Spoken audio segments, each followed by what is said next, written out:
Hi everyone. Good afternoon. It's a rainy day here. I don't know how your weather is, so just jump onto the chat, say hi so I know that you're here and we can stitch together or you can watch. Oh, hi Christine, how are you?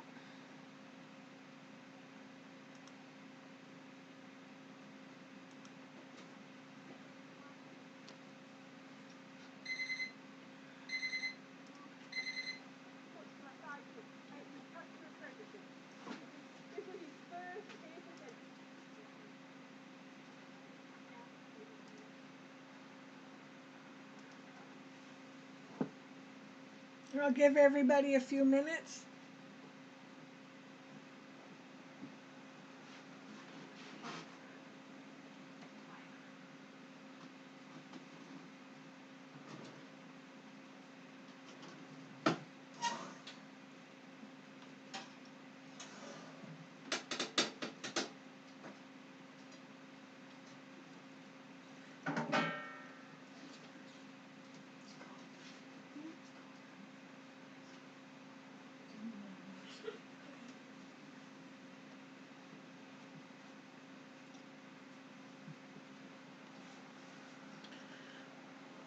Okay, let me just double check the cameras.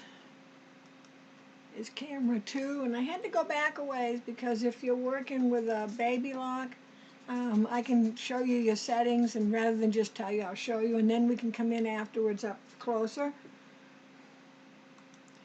Here's our pillowcase. And hi, Persis. And we're going to be doing a ruffle pillowcase. So if you joined me last Saturday, the pillowcase construction is the same as far as the pillowcase itself goes. So the body is always at 3/4 of a yard, 27 inches by width of fabric. And you know your width of fabric, which is salvage to salvage, can range anywhere between 40 and 44. They used to always be the same, but they're different. So you might have your pillowcase fabric, the width of fabric might be, say, 42. The fabric you pick for your ruffle might end up being 44. So they need to be the same, but we're not going to worry about, in this case, we're not going to worry about it because we're going to gather it in, so it won't matter. Because we'll gather it in to fit the pillow. So we're working with the serger today. If you have a sewing machine, you have a couple of options. There's a, shoot, and I don't have it with me here. There is a gathering foot and a ruffling foot for the serger. They're two different feet. The ruffling foot is like a big contraption, and maybe next week I'll do something with the ruffling foot so you can see it on the sewing machine. So it's a bigger metal piece, and what it actually does when the fabric goes through is it pleats it. And it pleats it exactly every so many stitches. Like generally it's like every 6 stitches it makes a pleat, In that case, you might need 3 strips of for your ruffle, three 5-inch strips for your ruffle. I can't tell you offhand. I don't know if there's any particular formula for that, but I know it's probably more than 2 of them. The other foot on the sewing machine is a gathering foot, and it's a little tiny. It's kind of square looking, and it will gather in, and it would probably work about the same as the oh my God, serger. Sorry, I just finished a class, so my brain's in embroidery. It's got to take a minute to switch over. So it gathers in. And you know, maybe next Saturday I'll try to see if I can do something that uses one or both of those. But over the coming Saturdays, we'll use different feet, sewing machine, serger, whatever. We got to go back and forth because a lot of people have a serger and just don't use it. And they don't know, they think it's, or someone might think they want to get one, but they think it's for garments only, and it's not. I will tell you, I use a baby lock serger. If anybody has a serger where they have to thread their upper and lower loopers, I don't, because I have a baby lock air threader, and I'm not bragging. I'm saying, oh, thank God I have one, because otherwise it's very hard. So you have sergers are different from sewing machines. Sewing machines, you really have to touch your tension. I'm talking with my hands here. Sergers, sewing machines, you don't generally have to touch your tension. With a serger, you can have, and you have 4 tensions. You have 2 needles, and an upper looper, lower looper, and I'll tell you about the upper looper and lower looper in a second. And all those 4 tensions have to work together, and it could change with the type of thread, the type of fabric, the type of stitch you're using. So Baby Lock makes them, and they make them like an introductory level and up with the air threading, and they are a bit more expensive than a regular serger. But I always say, if you get air threading and no tension adjustment, you're going to use your serger a lot more. So you might pay less for one that doesn't, but you'll never use it. So you have to take that into consideration. So there's no bobbin. So you have a looper, and it looks like this, shaped kind of like this. You have a lower one and the upper one, and they do this, and they make loops across the me see if I can show you here. They make loops across the fabric. This is not the, well, let me show you. I was going to say it's not the best when it's not gathered. But they make loops. So the upper one makes a loop on the top, lower one makes a loop on the bottom, and the needles come by and they stitch and hold those loops together. The nice thing with the serger is it finishes off that edge. So it'll cut a little bit off if you want it to, but this is never going to fray because it's a finished, nice finished edge. So that's how that works.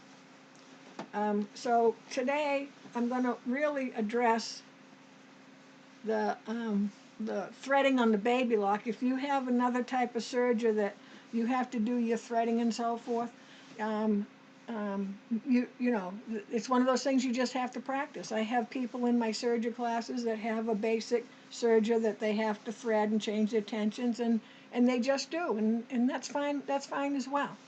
So today we're going to be using a 3-thread to do this edge, and it's just 3-thread means, so you always have, for the sake of serging, for the most part, you always have the upper loop or lower loop, but that's 2 threads. The 3-thread means you have 1 needle in, and the 4th-thread means you have 2 needles in. So needles coming down this way. So this is your number 1 needle, outside needle, inside needle. So if you're doing a 3-thread and you want it narrow, you do this needle. The knife is right here to cut, so it's a narrower stitch. If you want a wider stitch 3-thread, then you take, well, I don't want to turn that over. You want to take the left needle. So for this little trim, we're going to use a narrow 3-thread because we don't want something big and wide, though you could. And then when we actually stitch, we're going to use a 4-thread. And I like to use that because it's double thread. It makes the seam just a little more stronger. But in the case of a pillowcase, it's not that big a deal if you only have a 3-thread machine. Because it isn't like, unless you're trying to stuff a pillow that's too big for the pillowcase, you're not going to have stress on the seams. You know, I kind of think of it as when we put on a pair of pants that really we maybe should get a size bigger. Well, then there's stress on the seams. So you need more stitching in the seams to be able to take that stress without snapping. That's probably more information than we need today. So on our ruffle, we have 2 strips 5 inches wide. And I apologize, I thought I did a post ahead of time for Thursday to post up on Facebook for the requirements for this pillowcase. I know we talked about it at the end of the last pillowcase video, but you know, you might not have watched that one. So I apologize, but I threw it up there as soon as someone let me know it wasn't there.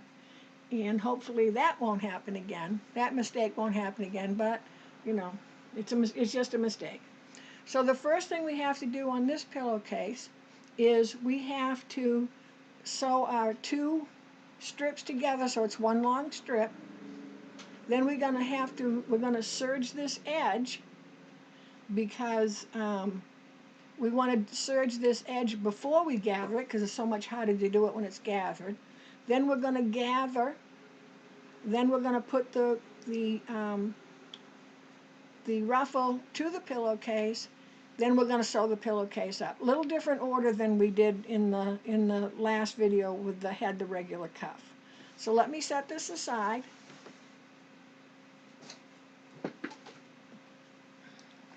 And I have my two pieces of fabric. Now my fabric is directional.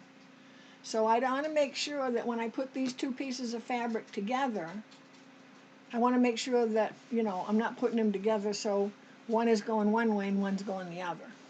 So I like to, first I want to do is cut off my salvages.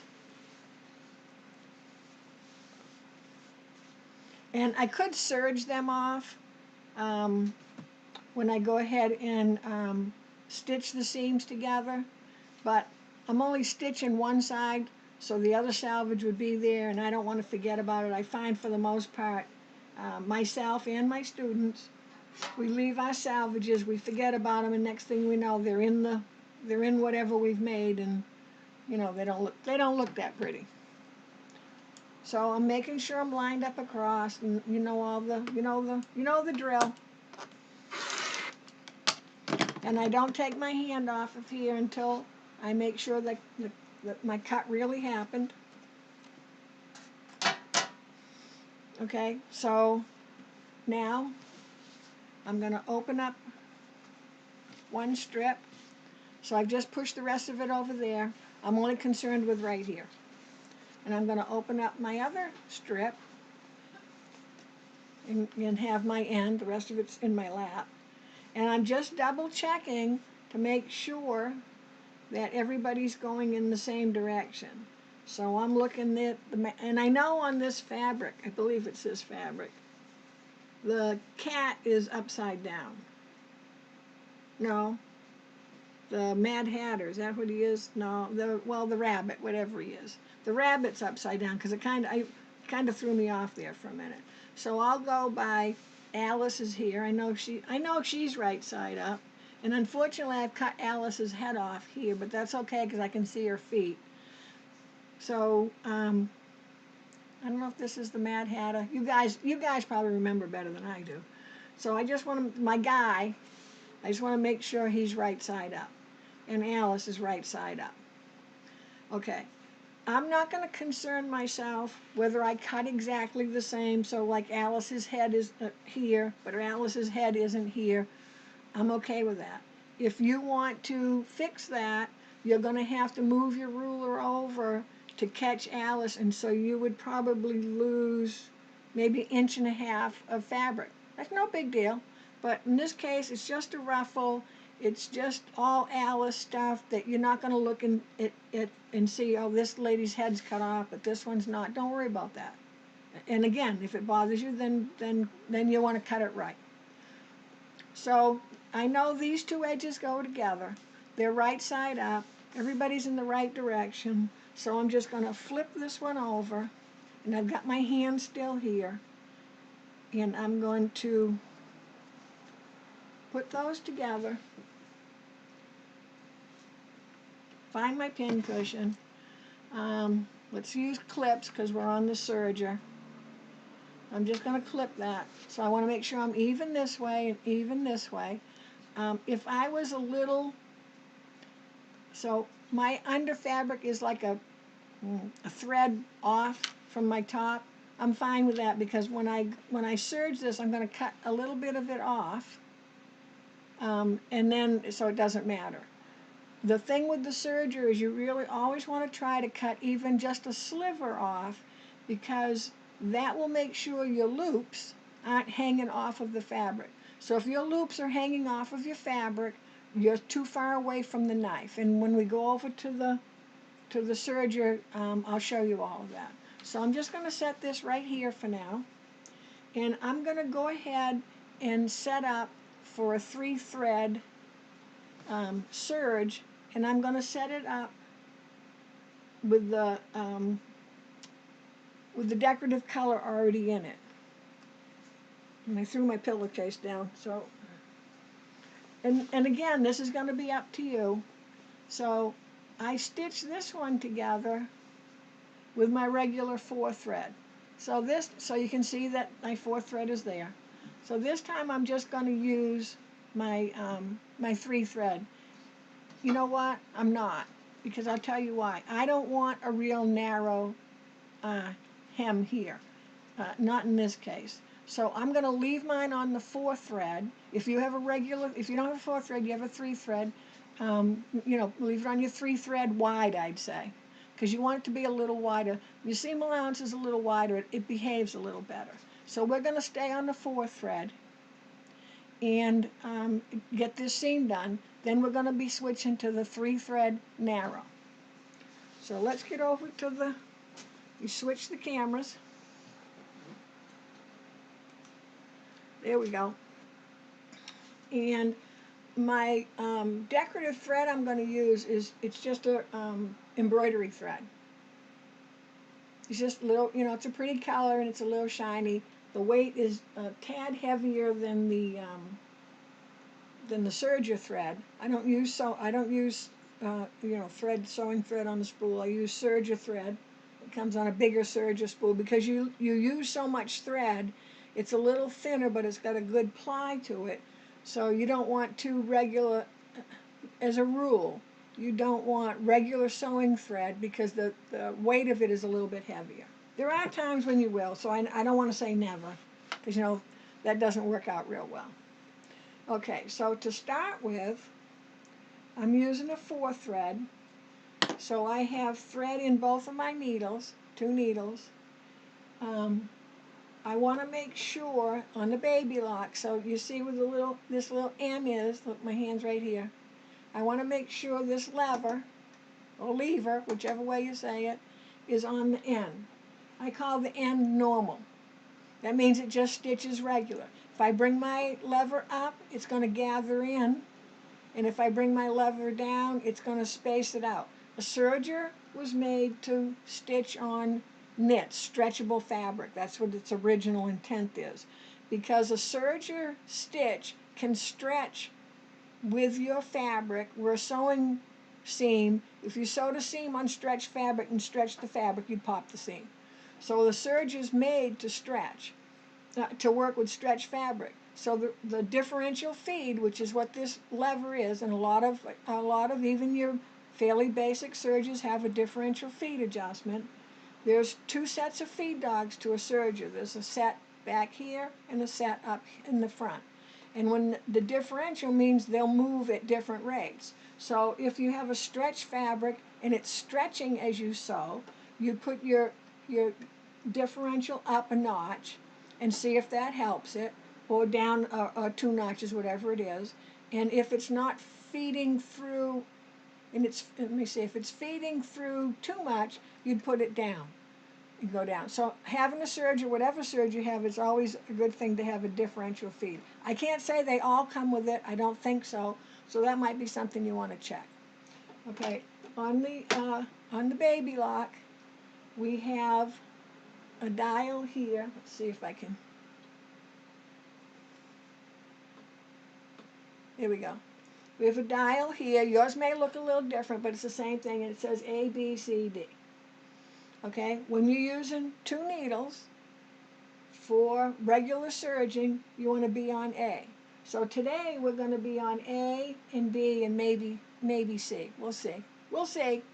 So for right now, left needle is in. I know I have to be on A. And always double check your serger, because you bump into these buttons, levers, especially this one, and end up moving it around. Okay, so today's going to be a kind of move the camera around day, and I don't think you need to be close up to me. I think that's close enough. My width. Okay, so my top knob is my width. If you're not sure, if you turn the knob, you'll see your knife move. If your knife is up here, isn't going to happen. But if it's down here, when you turn one knob, which is your width of your fabric, it's determined by where the knife is. The bottom one on the baby lock is the stitch length. Depending on what machine you have, on this side, you'll have one that says standard and one label that says rolled. And we're going to be on the standard side. Okay? My knife is up. I want to use it. All right, and I'm gonna be on a 2, 2.5. So I'll go 2.5. Okay. Whenever you change settings on your serger, you normally want to run a piece of scrap fabric through to make sure you have it right. Always, always, always. So I'm gonna pick a spot for my eye to watch, and I'm just gonna use the edge of my machine right here, which pretty much lines up with my foot. I can bring my fabric in if I want to, far enough that it's just in front of the knife. And I'll apologize, this machine isn't the quietest, so here we go.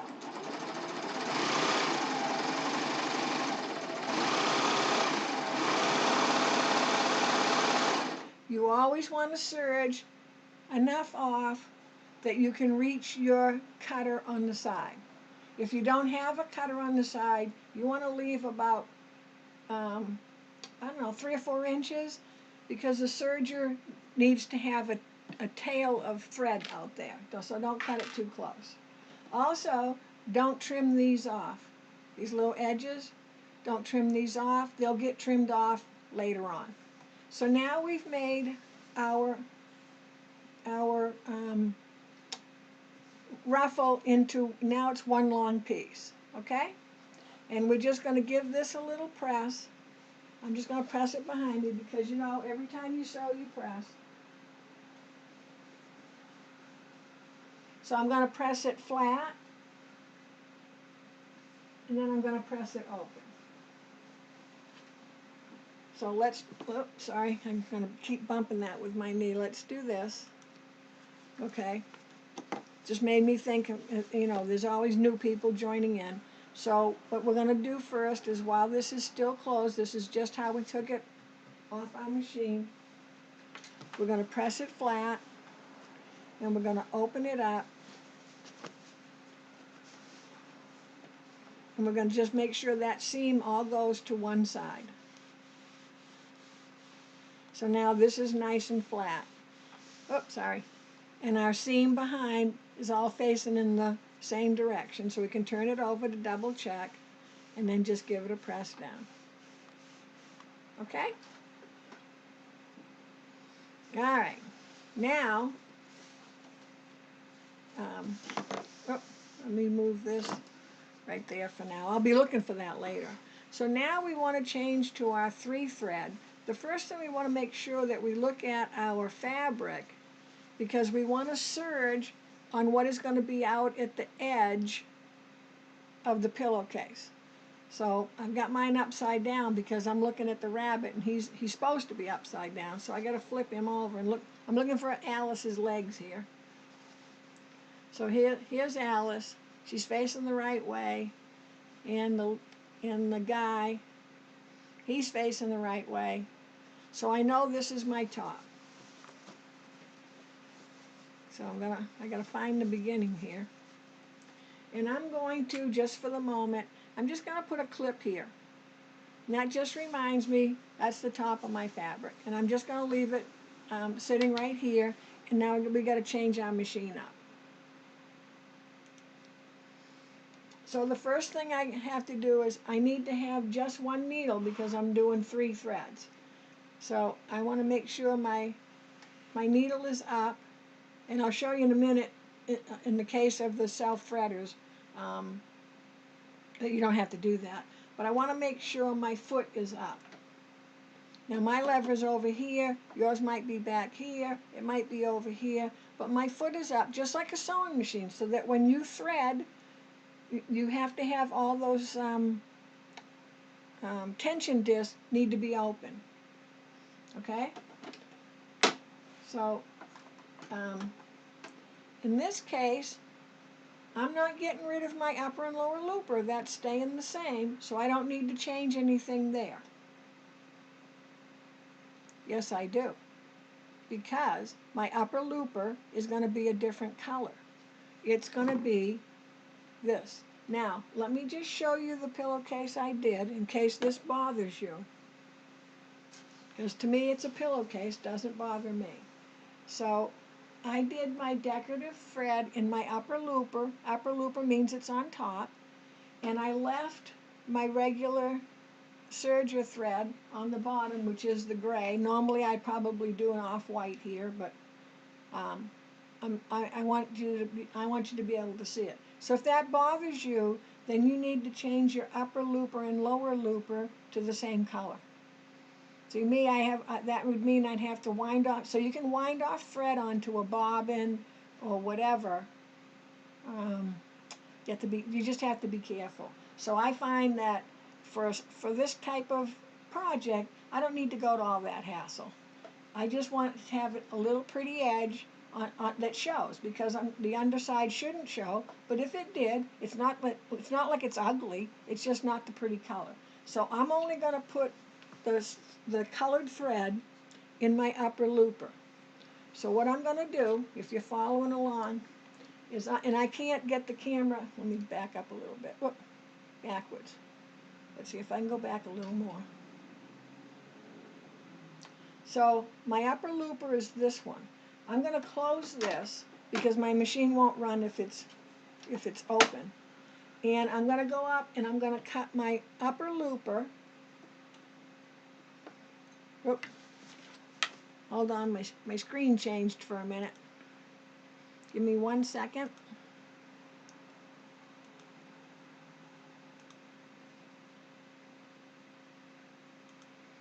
Sorry about that. When I did the class earlier, the virtual class, I had to record it, and it was finishing converting, and I didn't want to keep popping up in your face.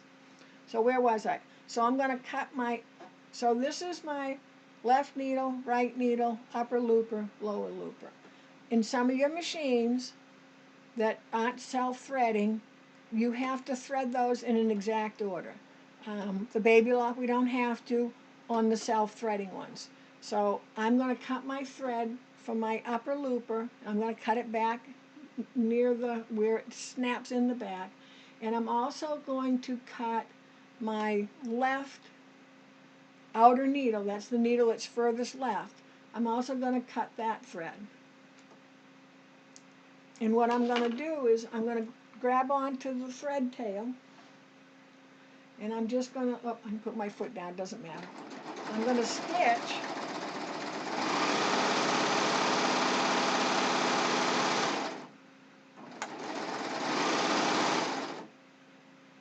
until I've got all that thread out. Okay, so what I did when I reached back, just so you know, I cut my right needle instead of my left. So now I got to cut my left one. So now I've cut both my needles. See, because it was still making a Serger. Okay. And all I did was I ran the machine until those threads ran out. Okay, so now I've got to, so if you had wanted to, you could have left your thread in your left needle if you're concerned you're going to drop it down in the machine. So I'm going to reach in your way here.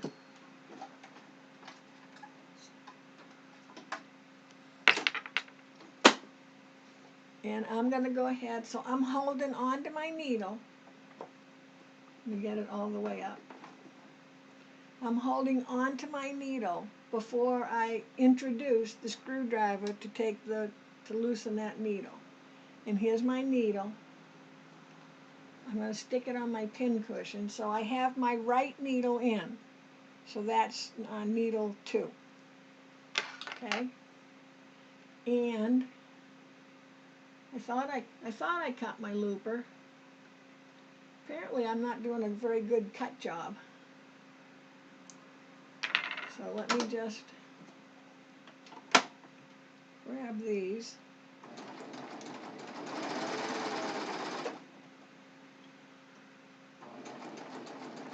And I should have just 2 threads left. Hopefully you did a better thread cutting job than I did. Okay, so I'm going to open up my machine. I want to make sure my foot is up. And I'm going to go ahead and I can see my lower looper thread. I'm just going to grab it and pull it back. It was back here. And I want to get it out of my way. So on the baby lock, and I hate to keep saying baby lock, but I want you to understand I don't know what your machine may do. I can leave my lower looper thread hanging here. I just don't want it hanging down so far it gets caught in the drawer. So I'm just going to cut it, and it's probably about 3 or 4 inches long.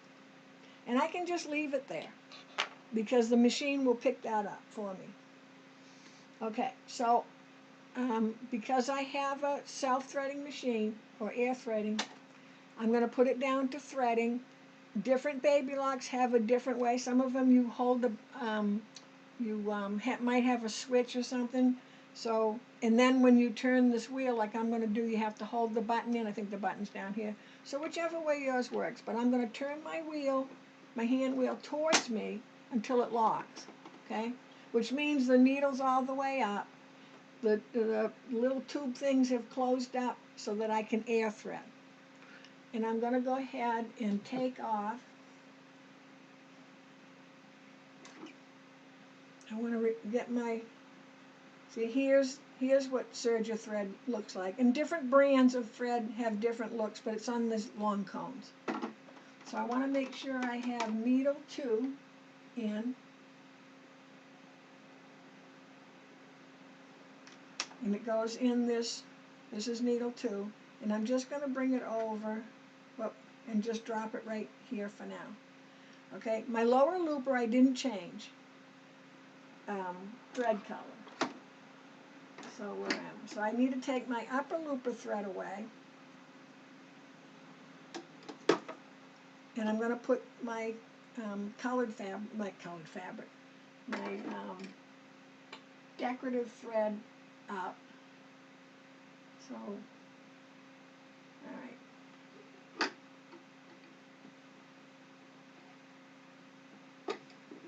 I have my thread in a little bit of a tangle here, so let's see. Where did I just put? Okay. My when I was at the top, my needle thread was loose, so it looked like it was going in the wrong place.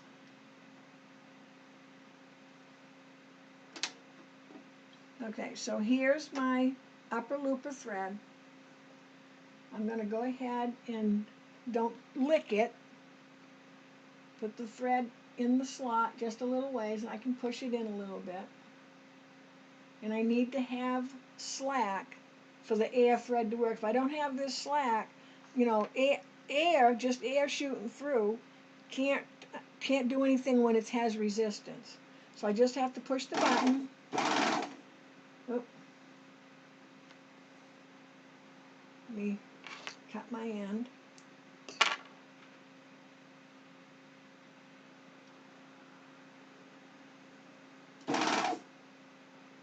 Yep. Alright, why am I having it? You're not supposed to have issues when there's not supposed to be any issues, right? Oh, I can see that for some reason, because I hadn't pulled away all my thread of the upper looper. I have to say, that's a first for me, all these calamities, but, you know, they may happen to you, so it's good that it happens. Okay, now I'm going to push it, and it shot right through, and I'm going to take my upper looper thread and just pull it back so it's behind the foot and it's kind of under the foot as well. My lower looper's all set, so I just have to thread my needle.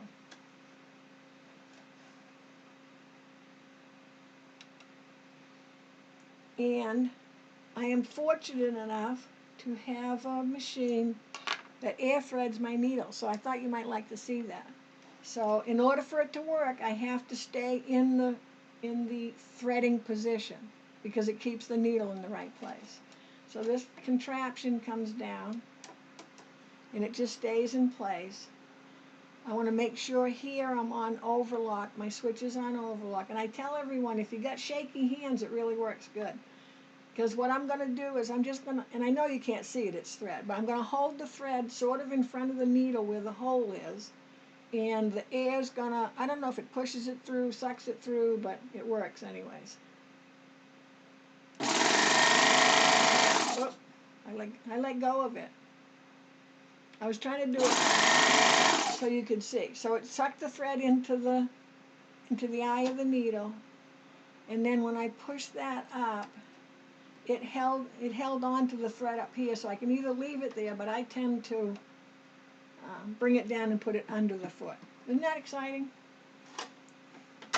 Okay, so I have to go back to serging or this door won't close. And in my case, my machine won't run if the door's not closed. Oh, so what did I do? I put it down. Okay, I'm going to open this for a minute. We're using just the right needle, so we want to be on B. Okay, and we want to make sure we have a piece of scrap fabric, which I don't have. Let me get one.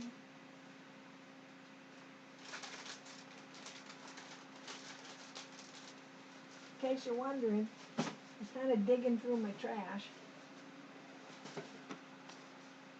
I found a piece.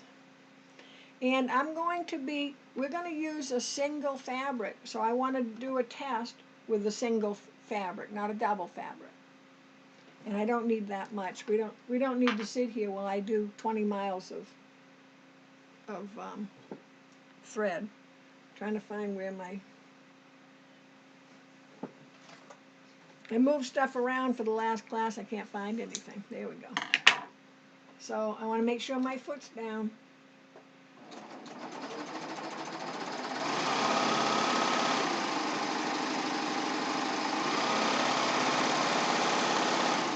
That was even a little long for just a test. And let's see if you can see. I think I want it a little closer. So I'm going to bring it down to the 2. And I'll go down the other side so you can see the difference. Or you just do it on yours.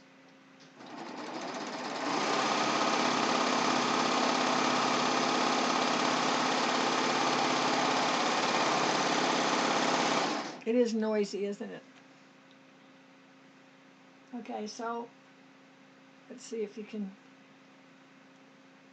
see the difference. So this one looks a little bluer. Do you see how it is? So this is more space between the stitches. These are a little closer together. And I could go closer together more. I could go down to like 1.5 if I wanted to. That's okay. Whatever you like is what you want to do.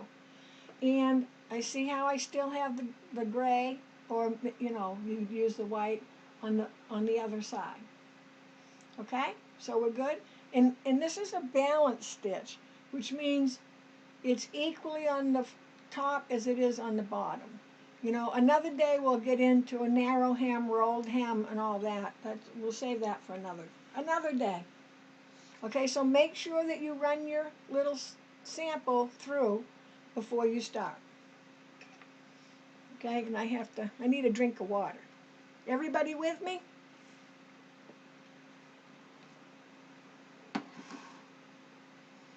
I'll take that as a yes.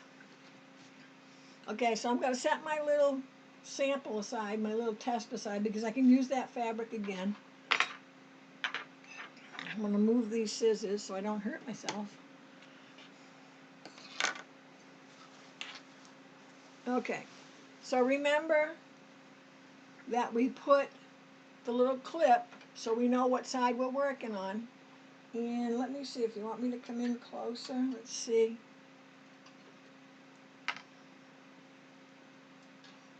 Trying to move it so I'm not going to bump the legs. And let me come down a little. There. Does that help you a little bit? Now my machine has speed control. It's right up here. You don't need to do, a serger goes much, much faster than a sewing machine. We don't need to break any land speed records. Faster serging, faster sewing doesn't make better sewing. Because with the serger especially, you can't control your fabric when you're going so fast.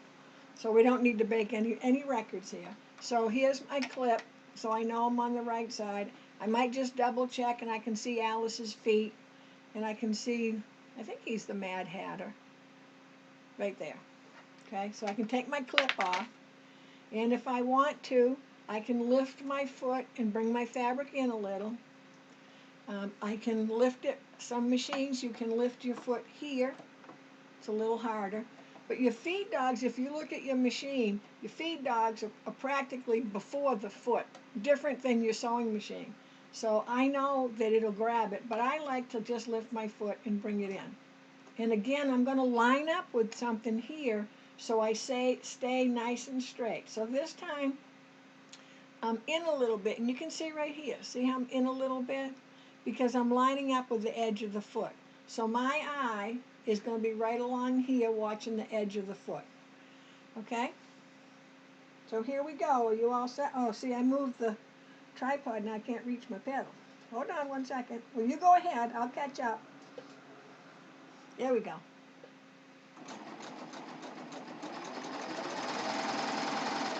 Now remember, when you're doing a shorter stitch, it doesn't go through as fast as a longer stitch.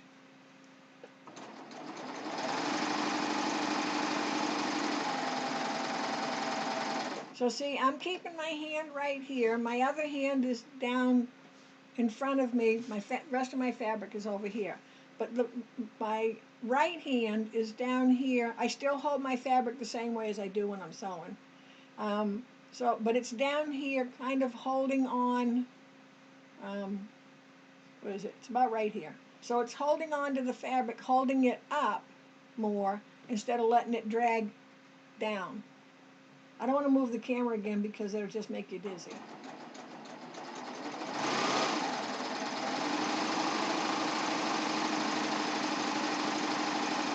All right, so you can see how it's feeding. Let me go back.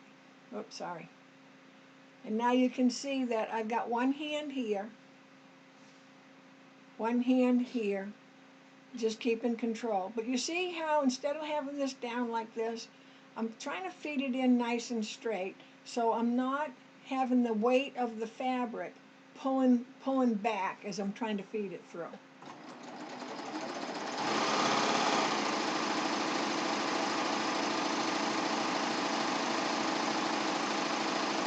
And you can see, here's my little strand. And that should stay the same the whole way.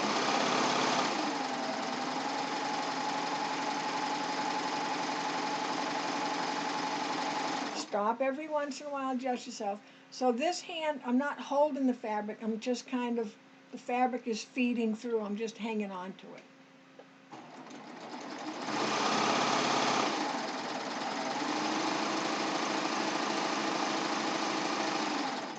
I'm coming up to the seam, so I want to keep an eye on this guy because I want to cut him right off.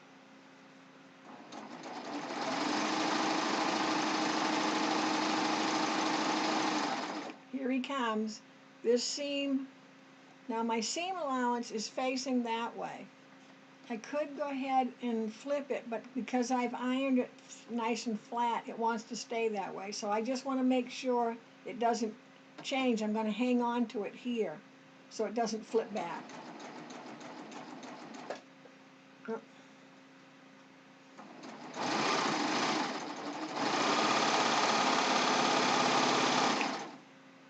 See how it cut that thread that we had? I told you not to cut off. See, here it is, still attached. So now that thread that's left on the fabric is now locked in. It won't come undone.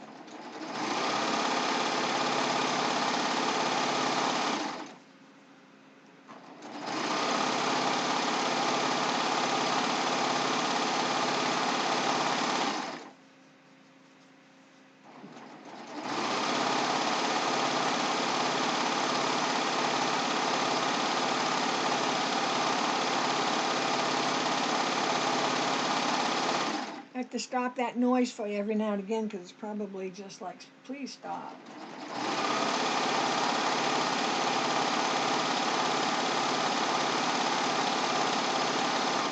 Just like my sewing machine, I'm going to hang on to this fabric until I'm past the whole foot.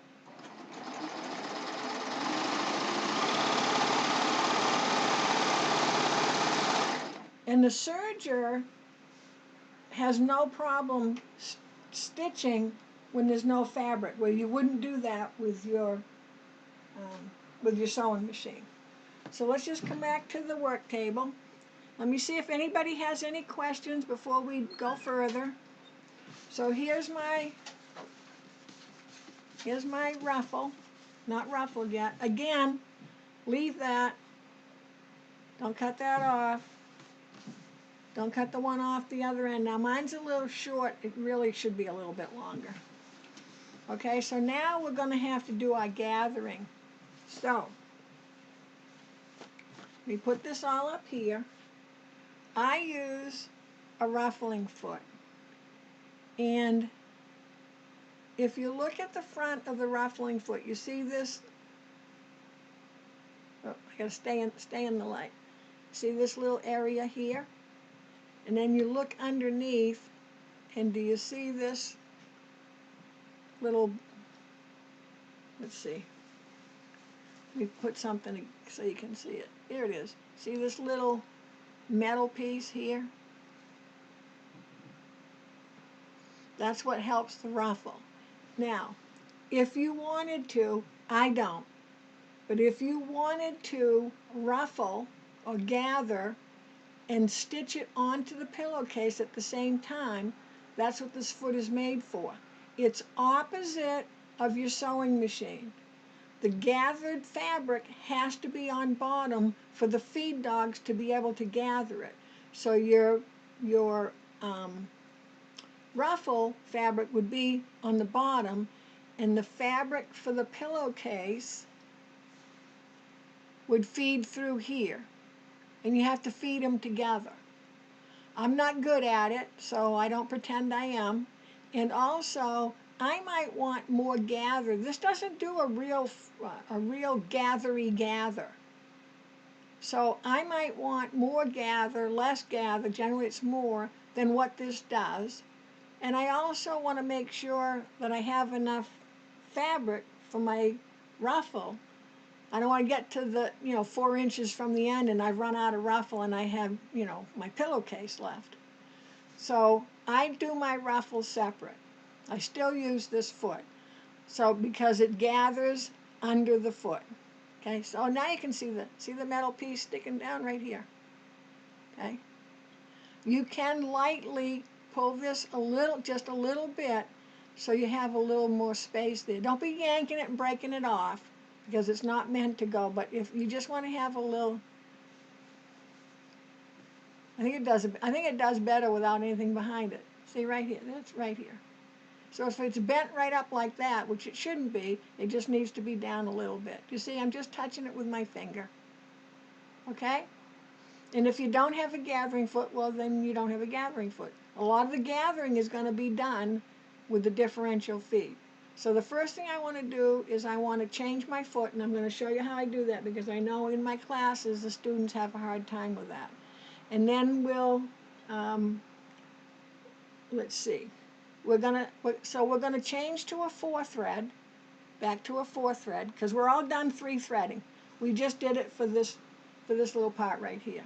So we're going to go back to a 4 thread and put this foot on and get set up to do our gathering. So let's switch over. I'm going to put my foot right there because that reminds me I need to put the foot on before I get carried away with things.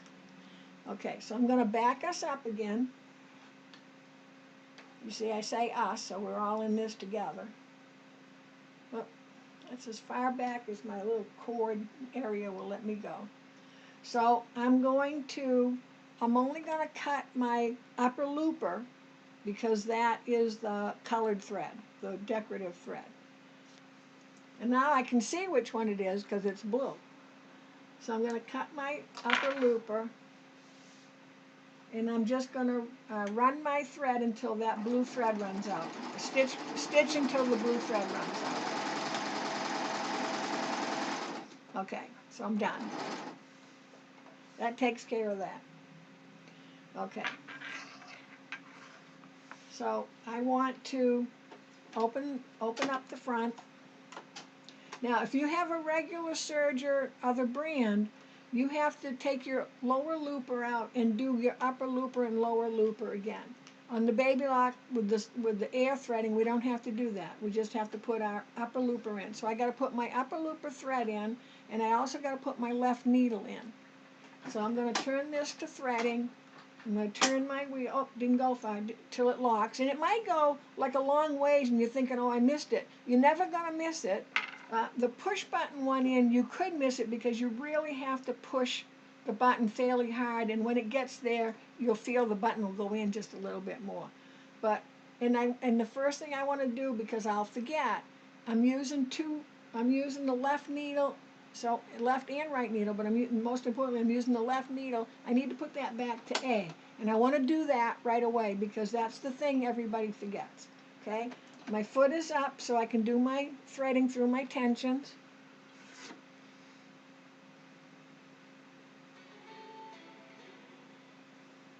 So is everybody doing okay so far? I'm a little dry today, so if you hear me pause, you can't hear me pause. If I pause, it's because I need to take a drink. I don't want to start coughing. Okay. So I'm going to take my blue thread away, and I guess I can, let me see if I can, excuse me, put the camera up because I know some of you like to see this. Okay, so here I am. Okay, we're good? We're good. Okay, so back behind here, you can't see, there's a place where you thread, and when you put it in, you should hear it snap. So let me get my thread back again.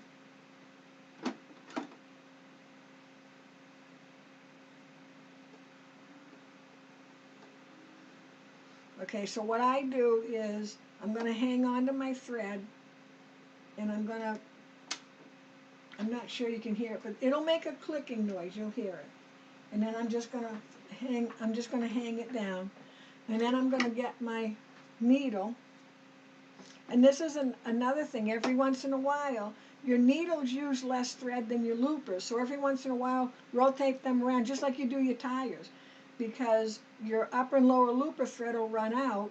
So switch them when the upper and lower are getting lower, switch them to the thread they use less, and switch the thread ones back over.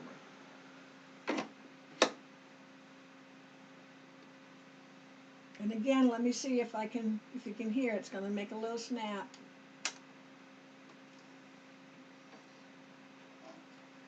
And your needle threads around the same exact place. Both needles thread right through the same area. It's when you get down to the just above the needle where your little guide is, that this thread needs to be to the left and the right needle one needs to be to the right. So I'm going to get that in there, and I'm going to make sure. Well, you know what? I'm going to undo my other one because my other needle, only because I don't want my threads to get messed up. So, and I know it's thread, you can't see it, but what I'm doing is I'm separating my threads. I'm going to pull my left one to make sure it's using the right cone. And I'll put that one on the little, through the little holder. And then I brought that thread, see how my hand is out to the left? I brought that thread out to the left. And then I'll put the other one on. And I just bring that one forward. I don't want to bring it to the left, it'll be down in making a mess. Okay, so now I got to do my upper looper, see if I can do a better job this time. And let's see. And I've got to have extra thread there. So let me bring the camera back down. You've seen enough of the top already. And I know thread's kind of hard to see. It's thread. So I've got extra thread here. Probably have too much. And isn't it funny how the thread goes, it sticks to your fingers when you don't want it to. Okay, push a little down in the hole, and all I'm doing is like that. Okay, and my upper looper is threaded. I'm still going to leave this on like this because I got to do my needles. Okay, so let me bring this back in a little bit. Just trying to get my feet around the tripod, and I got to get rid of my decorative thread, get that out of my way, and I need to thread my needles. So I'm going to bring my little contraption down again. Oh, I'm going to bring it up because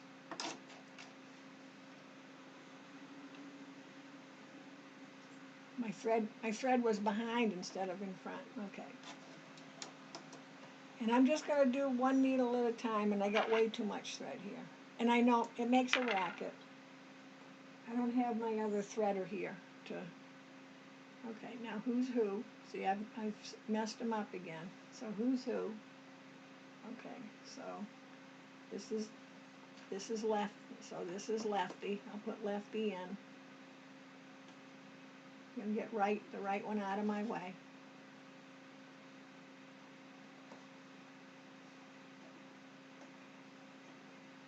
Oh, for crying out loud! When people are staring at you.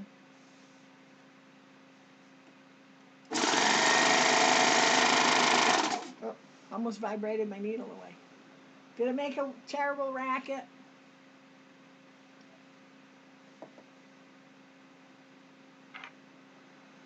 I usually end up, you don't need, except, you only need like 4 inch, 5 inches of thread. You don't need a lot. And I have no way to do this without my hand being in your way. So it sucked them both in. And I'm going to let it hold on to them up there, because I'm going to, remember when we change our threads around, we want to do a little, sample stitching. So I'm going to go ahead while I'm here, and I'm going to change my foot. I want to take my foot out left, not forward, left. You get the other one out of the way. But what I'm going to do, and you can see here, I'm going to lift my foot a little higher. There's a button in the back, same as your sewing machine, that releases that. And see, if I come right out sideways, I'm good. But you really do need to, see how it goes up that little bit more? You really need to do that. And then when I get it there, I just have to wiggle a little bit, and now it's good to go. And I'm going to regular serge to start with, and it'll be fine. The differentials are going to make the difference. But I'm going to take my regular foot, and I have a toolbox over here on my machine, and it's going right in that toolbox. Oh, now how do you, all right, did I just thread twice in the same needle? I didn't put my second needle in. All righty, let's see, have you ever done that?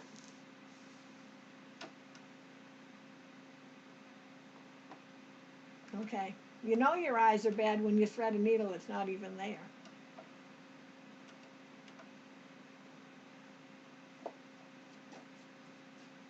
All right, I'm getting my thread out of the way. Because you're probably yelling at me, hey, did you put a needle in? Did you put a needle in? No, apparently I did not. I'm just going to put my foot down. When I put a serger needle in, the same as my sewing machine, I don't come in from this way. Let's see if I can come in a little closer. I don't come in this way. I go down in the foot where the needle is supposed to go. First of all, I want to make sure the flat is to the back. I'm going to go down in the place on the foot where the needle's supposed to go, and then come straight up. And I do the same thing on my sewing machine. And just like your sewing machine, there's a little tiny window, and I can't get close enough for you to see that. So you can see if the needle is all the way up or not. And in this serger, your needles are not even across.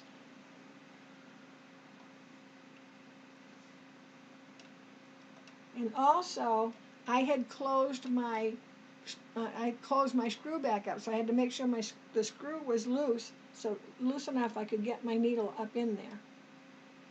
Okay, but your needles are not even here. At least mine aren't. I don't know if your machine is. Okay. And I knocked out right thread, so let's get that there. And look, I'll even thread the hard way for you. Oh, Christine saying there's a lot to remember on the serger. You know, Christine, it seems like it, but it's not, because it's different stitches. So if you were doing different stitches on your sewing machine, you have to pick the different stitches, make sure you have the needle in. Yeah, there's 2 needles, that's a big difference. But yeah, there's a few differences, but it's not as overwhelming as it probably appears to be today. I don't want you to be discouraged from that. So look, I'll even thread the hard way. Maybe, we'll see. I might not be able to, because I can't get in close enough with my fingers. Well, let's say my hand's going to be in your way. I may have to give up. Okay, I have to give up and do it this way.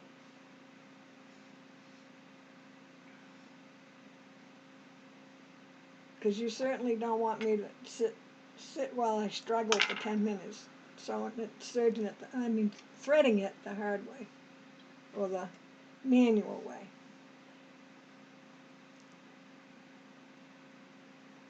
I feel like I have my thread around the back of my needle, because I had my thread hanging down. All right, so I'm going to do this. And now normally you don't have all these issues because you're not demonstrating for someone. So I got to move this out of my way for a second. So you wouldn't have your thread hanging down. There we go. When you before you put your needle in, because then it ends up, mine ended up twisted behind my needle.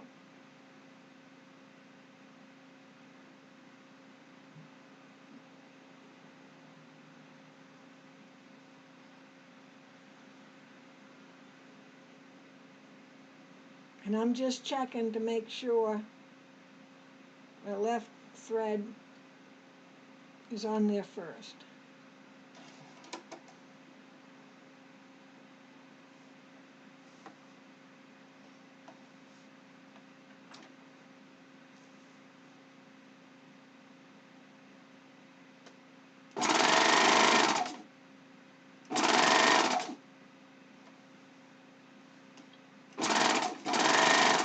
Sorry about that.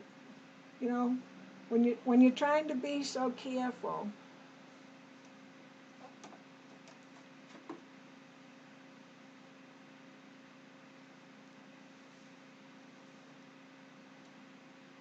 because I'm trying to be concerned with the noise and, you know, the whole business. Okay. That did seem like a lot, Christine. Yeah, Cindy's saying yes, you do need to use it fairly often.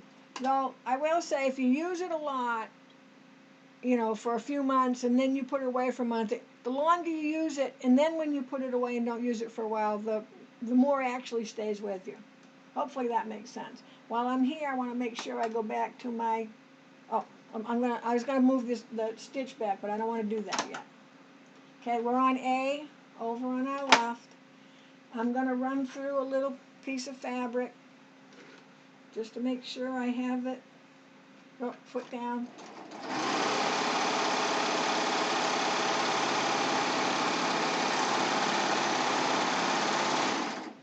Okay, so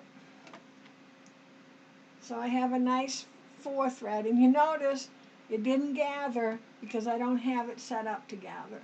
But here's our nice even 4 thread. Okay, so we got that right. Let's back up a little. Whoop, let's back up a little bit. Okay, so over here, make sure you're on the A. Now we're gonna talk about the differentials, which is, you can see it right here. I want to go all the way up as far as it'll go. That's going to gather as much as it can. Oh, thanks, Christine. The noise isn't too bad. Thank you. That's why I was trying to be, I was trying to be careful of those things. So normally, if you're sewing and you're not demonstrating, you'd have been done 10 minutes. You'd have had the whole pillowcase done by now. Seriously. Okay.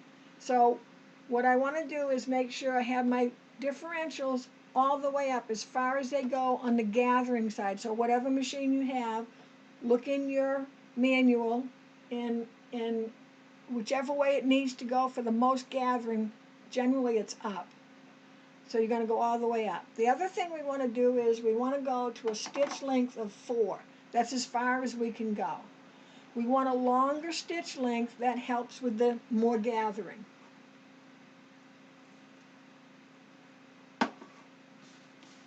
Okay, we're obviously not going to gather the end we just stitched, so we should know where we are. We're on the other side.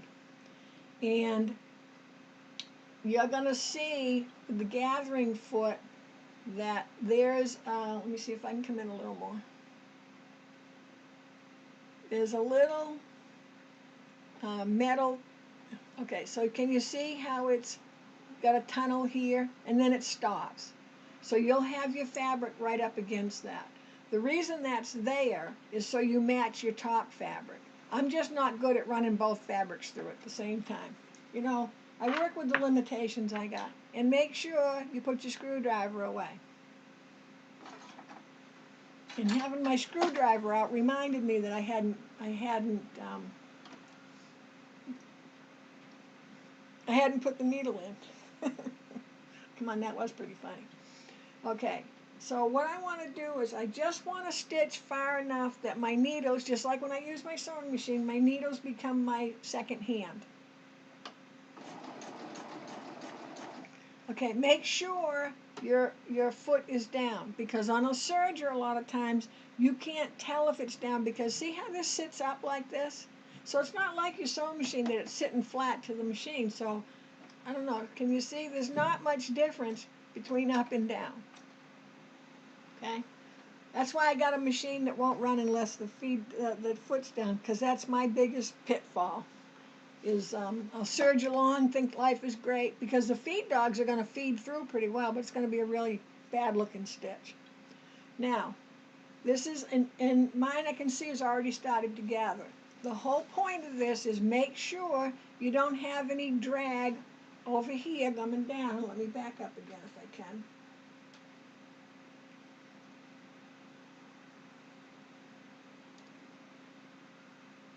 There, okay? So we're on 4 stitch length, okay? This didn't change. We're all the way up on our differentials. Mine are over here.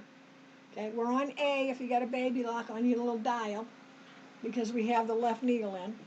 So I don't want to have my fabric on the floor pulling back, because then it won't gather. Every fabric gathers differently. The thicker the fabric, the harder it is to gather, okay? So, and I'm going to go a little ways, and then you're going to see me put my hand here, and what I'm doing is I'm keeping the fabric from feeding through nicely, because that might help me get a little more gather, and then every once in a while I'll let it go, so you can watch my hand. And I'm just keeping it here. I don't have it up here by the needles. I'm back behind the hole. See, way back here? See me? Way back here behind. Don't hit your don't hit your button that releases your presser foot. So stay a little back from there. So I'm back here. I'm not touching anything. Okay? I've got to keep an eye on now where my fabric's going. So I got my hand right here, and I'm just going to do it fairly slowly. And I can see my fabric's gathering nicely.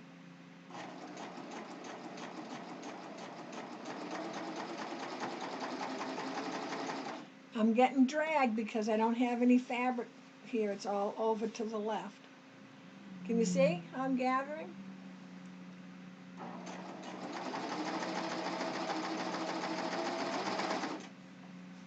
And I'm going to stop, because when I can start to feel a pull on my fabric, I have to stop, because if I'm pulling back, I'm fighting with the differentials that are trying to, the front differentials are pushing the fabric faster than the back differentials or feed dogs. The front feed dogs are pushing the fabric faster than the back feed dogs, which creates that gather.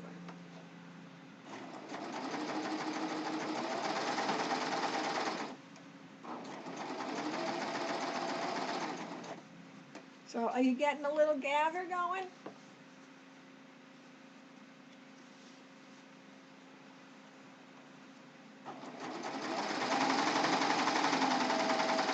I'm coming up to my seam. I want to make sure that that thread, remember the loose thread I told you not to cut, I want to make sure it's out here to my right.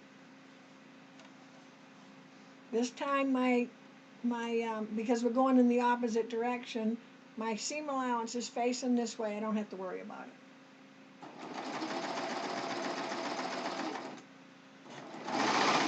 Whoop. See, I went too fast and lost control of my fabric.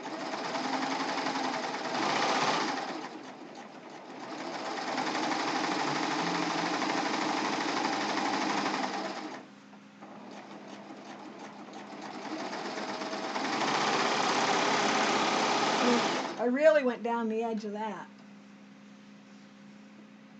Look, because I looked up. Look how much I cut off on my edge. I'm okay. It's a pillowcase. Okay. Okay, so let's get over to the work table. Okay, so here's our gathered fabric. And it might not be gathered as much as you want it to be, but we're gonna work on that in a minute. If you're gathering with a sewing machine, you would just, you could run your, well, you can't, I was going to say your twin needle, but you can't. You would run a stitch down, oh, maybe 1/8 of an inch away from the edge, or 1/4 inch away from the edge. You want to be on a 3 or 4 stitch length, and just go down, and then you'll pull your threads. I'm going to pull my threads a little bit, but in the sewing machine, I would make 2 rows, because if one row breaks, you still got another row there, because there's nothing worse than your thread breaking and you're almost done gathering. Okay, so I'm going to set this aside for a second, and I'm going to get my pillowcase out. I think I got to move this out of the way. Let me put it with the iron so I know where it is. And I've got to look at my pillowcase here. And this is where so I'm folded in half. Here's my salvages. So this is the top of my pillowcase. And again, if you have directional fabric, pay attention to that. But before I do anything, I'm going to get rid of these salvages. I normally, before the class, would have gotten rid of them already, but I wanted to leave them, so for those of you that didn't get rid of yours, because you might not know, and that's okay. So I want to make sure that I'm nice and straight along here, and I'm straight along the bottom. I'll find my ruler. So my ruler's a little short, and that's okay. I'm going to show you how to take care of that. So I'm going to start out so that my ruler is straight along here. I'm straight along the mat, okay? And I'm just going to come up. I'm going to make sure that that's out of the way. And I'm going to come up. I want to keep straight here. I only need to come up as far as necessary. I want to make sure I leave a big portion of my ruler where I already cut. And I'm just going to push up, and I'm going to make sure I'm straight, and I should be straight across here.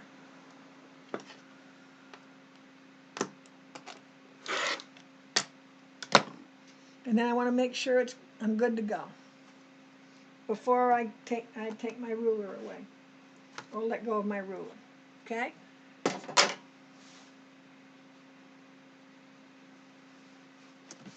All right, so I want to make sure, so your pillowcase should be longer. I can't hold it back far enough. But it should be obviously longer than it is wider, but it is folded in half. I don't know what size I cut this. This looks like a huge pillowcase. It seems so long. How long is it? 22. Okay, so let me see if I can get it all of it in the picture. So I do my pillowcase where the right side up is facing towards my cuff. Other people do it the other way. So my cuff is going to be up here. I have directional fabric, so it's right side up to my right side. It's already folded in half. I'm going to put a pin there.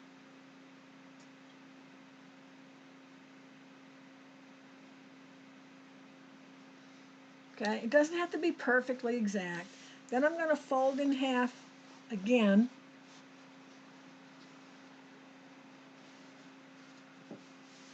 Okay, so now I want to make sure I'm straight. And I just pressed it with my fingers. I'll open that up, the first layer, and I'm going to put a pin where that little crease I just made is. And then I'm going to open this one up, and I'm going to put a pin where that crease is. So I have 3 pins in. So in essence, excuse me, here's my end. 1/4 of the way is a pin, halfway is a pin, and 3/4 of a way is a pin. That just helps me spread out my ruffle a little more evenly. So I want to have my right side up, excuse me, ruffle right side down, so it's right sides together. I'm going to make sure I got all my threads out. I want to pin the end so it matches up. And yes, I'm going to use a pin for now. I'm also going to pin down here. You know how I always pin along here, because otherwise you start pulling the fabric like this, like this. So I'm just going to stick a pin way over here.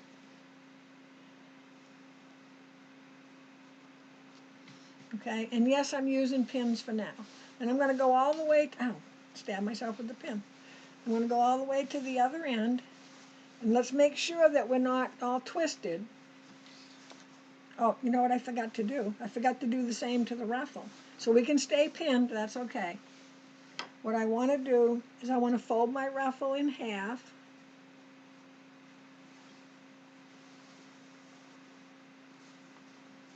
So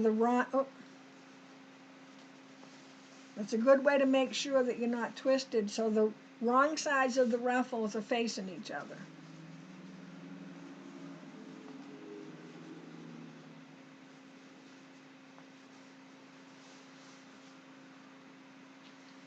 Okay, and I'm just going to put a clip here just to hang on to it. So it's like having my extra hand.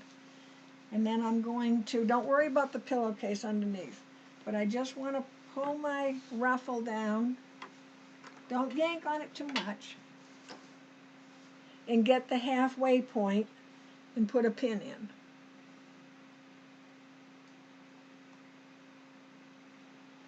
Okay? Then I'm going to take the halfway point and bring it up to the edge. I'm going to put that clip on again because that's my little hand helping me out. And where this fold is again, I'm going to take one of the sides of the ruffle and put a pin, and then I'm going to grab the other section of the ruffle and put a pin. Okay, so I've done the same thing. I've put a pin at the quarter, the half, and the 3/4. So I can take my clip off, unfold, and then unfold again. So now I can go down to the other end of my pillowcase. Right sides are together. And I'm going to pin about an inch in, because I run out of pins. I don't need to ruffle where the seam allowance is. Why stick extra stuff in your seam allowance? Okay, so I'm going to pin about a 1/2 inch from the edge, or an inch, I'd say an inch from the edge. And then I'm going to do the same thing along this bottom. I want to make sure that my ruffle fabric and my pillowcase fabric line up, and I want to put a pin there. And this pin's going to be down out of the way from either your sewing or your serger. Let me move my pins out of the way. Okay? Then I'm going to take my first pin I come to, and I want to match it up to the first pin I come to on the pillowcase. I'm going to take one of the pins out, I don't need it, and put that in. Okay? So I'm not going to have all that much to gather in. If I just eyeball, and if you want to, it's up to you, but I kind of eyeball between the two pins and pin the ruffle. So I'm trying to lay the ruffle as flat as I can, and I'm just going to come down in between them somewhere and pin those two together, so that I'm working with little sections when I'm gathering up. Okay? Now I'm going to come to the next pin. Okay, and you can see I'm at my halfway, and this is my halfway pin. Remember, quarter, halfway. So here's my halfway seam, And it's pretty darn close to my halfway pin.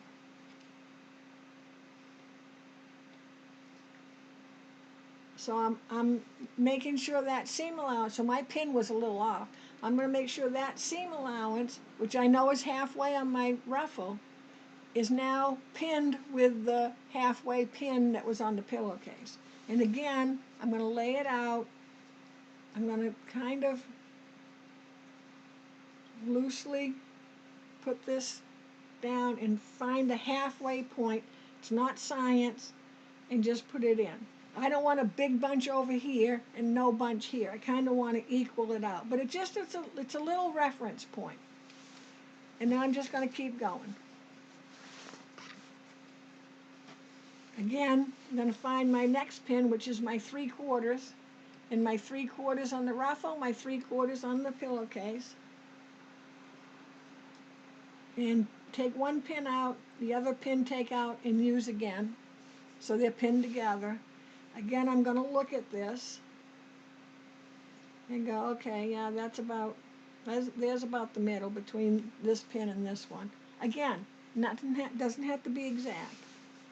And then I'm going to come down here. Now, if I find I've got a lot here, I'm going to change my pin. So see how much gathering so let me just double check this one. This is back where we first started. I'm going to make sure that I'm nice and even across here. I want this first pin to be about 1 inch down. And we will change it to a clip. It's just if we use a clip now, when we're tugging and stuff, it should to pop the clip off. Okay, so I'm looking, and I think you can see. So see how much gather or how much fabric I have here and I don't have here?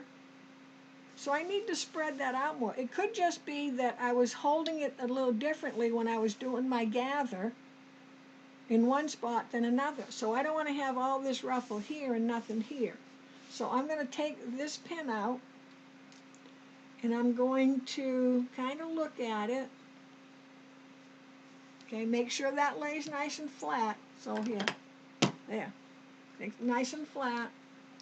And I'm looking to see how much gather I have. So my gather is looking pretty good there. I'm going to stick this pin in. Okay, see how here I don't have a lot. So I'm going to take this pin out and I'm just going to give this part a little more.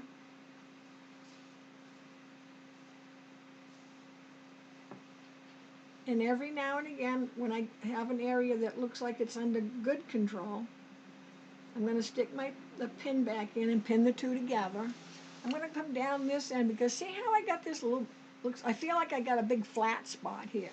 But I just want to double check that everything is looking good here. Because again, I got a good gather here, I got a good gather here. Again, it's not a scientific gather because it depends on the fabric, depends how you held the fabric, and all that stuff. So we just want to make sure that we just disperse it fairly evenly. So if you got a little area and it's looking fairly even, we're going to pull in a little bit, so you are going to have extra. But let's just try to get an eyeball control of our little gather. I just don't want to end up having, so where this seam is, I think I want to have a little extra gather there, just so the seam really gets buried in there. So I don't want to have like a big flat spot where that seam allowance is.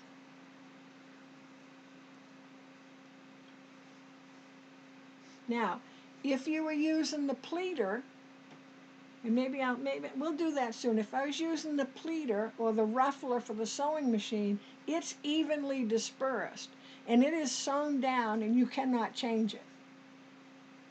And I want to say it'll take 2.5 strips at least. So maybe we'll do that next time. All right. So now, so you kind of look at it and go, yeah, it's looking pretty good. I don't have a big bunch in one place.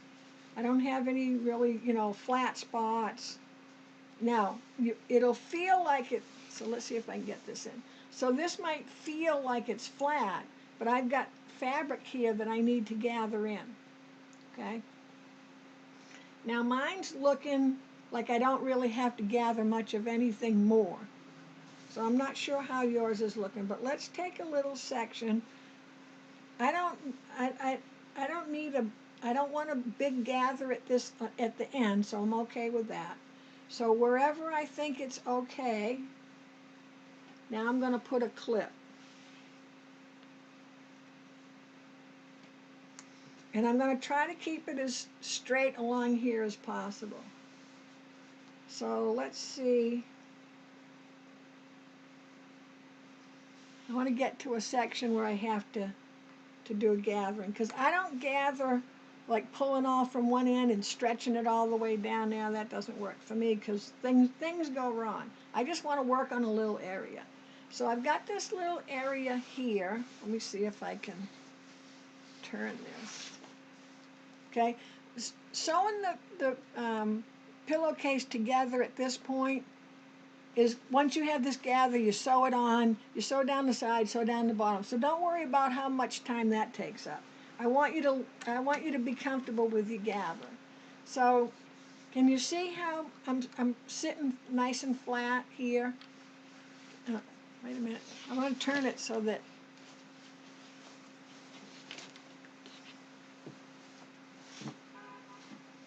okay, here we go. Let's see. Let me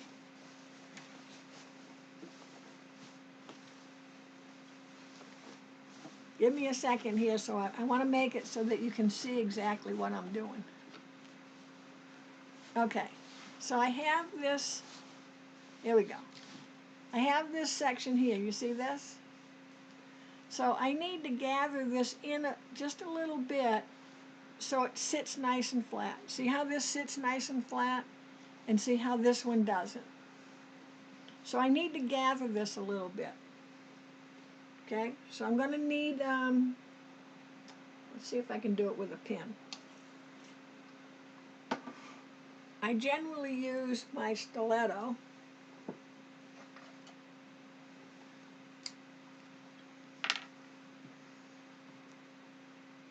Because it's thicker than a pin. I can bend my pins. And what I want to do is, and I have to look under here, first of all I have to take my glasses off. Let me check the messages before I take my glasses all the way off here. We good? Okay. I'm looking for, under here, I have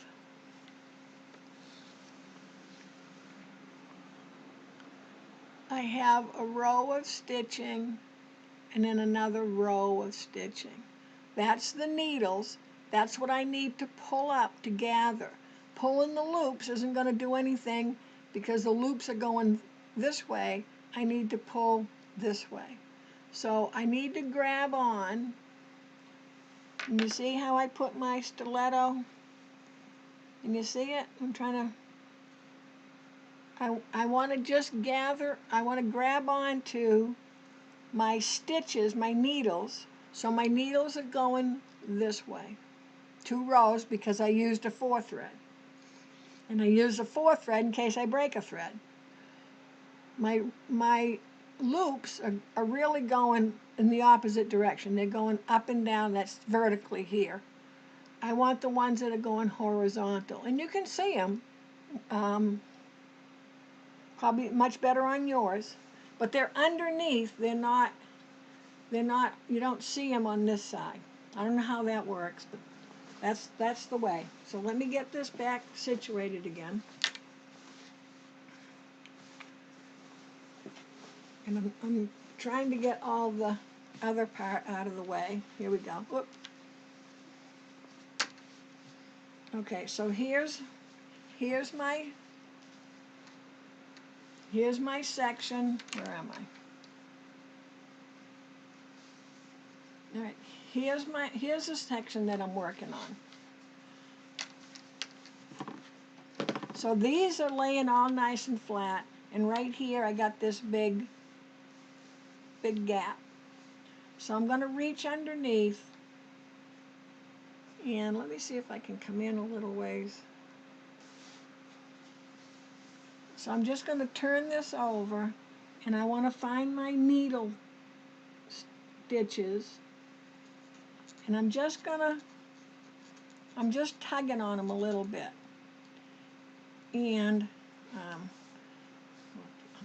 see, I normally have it that way, so I think I'm gonna have to, let me see how I can do this. Maybe if I can hold it up a little.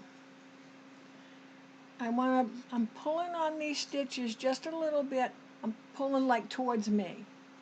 But what I want to do is I want to get them up enough, and you'll feel what happens is your fabric. Well, see, my fabric is starting to gather over here. So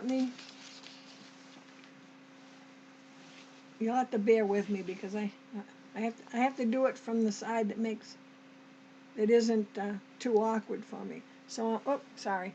So I'm pulling the stitches up, and I can run my finger down, and what I'm doing is I'm gathering the fabric, and it'll be a little awkward, and it won't feel like you're doing anything at first, and then all of a sudden it'll work a little better. So you can get your loops up a little more. You can then grab them with your fingers, but it's awkward at first when you're first doing it.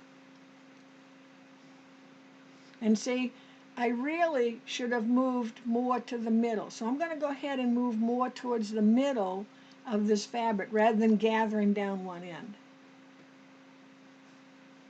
I just want to make sure that I don't grab any part of the loop, because then the gather, it won't pull.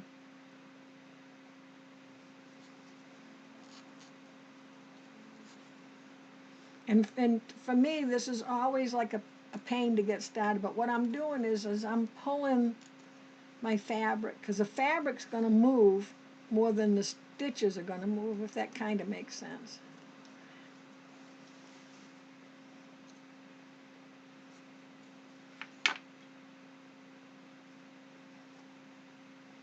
Okay, so now I've grabbed onto I made a little loop. Can you see that little loop right there? I made a little loop. I'm just going to grab onto it, and now I can feel the fabric's moving and the loop is getting a little bigger. And then I'm gonna do, so I did it to the left, now I'm going to do it to move it to the right. So see how my loop is getting bigger? I just got to make sure that I push my fabric. I don't want it all to gather up in one spot. And this is how you gather whether you're sewing or you're serging. But I don't want to gather too much. I want to make sure I lay it back down. And now, when I lay it down, I don't have that big gap. Okay? So I just want to get it as straight as I can. And I can still move this ruffle left and right to get it so it's a little more even by just moving my fabric. And I'm going to use a clip. I know they're buried under here somewhere. There we go. I'm going to leave my pins in for now. But I'm just going to put a clip. That just tells me I did that area. So are you anybody getting it? Ow, geez, stabbed myself. Anybody getting it okay? It's just hard for me to show you and gather at the same time because I'm showing you this way and I need to have it over, you know what I'm saying. All right, so I'm going to flip this. So here I have another area again. And see how this, you can see it obviously. I have too much space there. So I'm going to try to go towards the middle. I'm going to flip it over so I can see the needle stitches.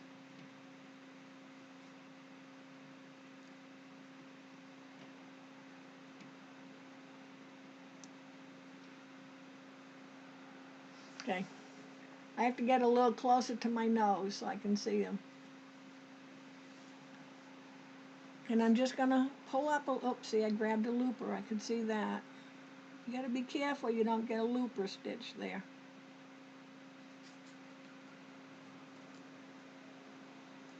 And I'm just running my finger down to try to get that fabric to move. I just want to get this loop up big enough that I can grab it with my fingers. For me, it works better, but see, my loops, my loops, which is my 2 stitches, I'm calling them loops now because they're getting longer, and I'm just pushing my fabric down. Once they're long enough, and you got to hang on to them because you can push your fabric down and then you've made it straight, you've straightened it instead of gathered it. So you got to hang on to those loopers, or those loops. They're not the loopers. That's a wrong way to say that.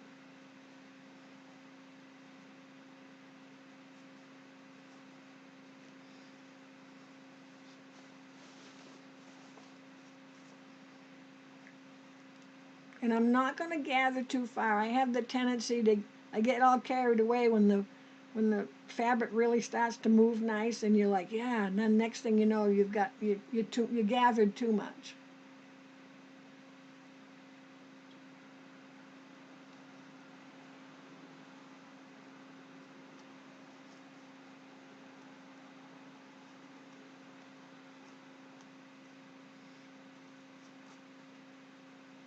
And can you see how big my loop is getting? See, I'm way up here now. And again, I want to keep an eye on how much gathering I'm doing.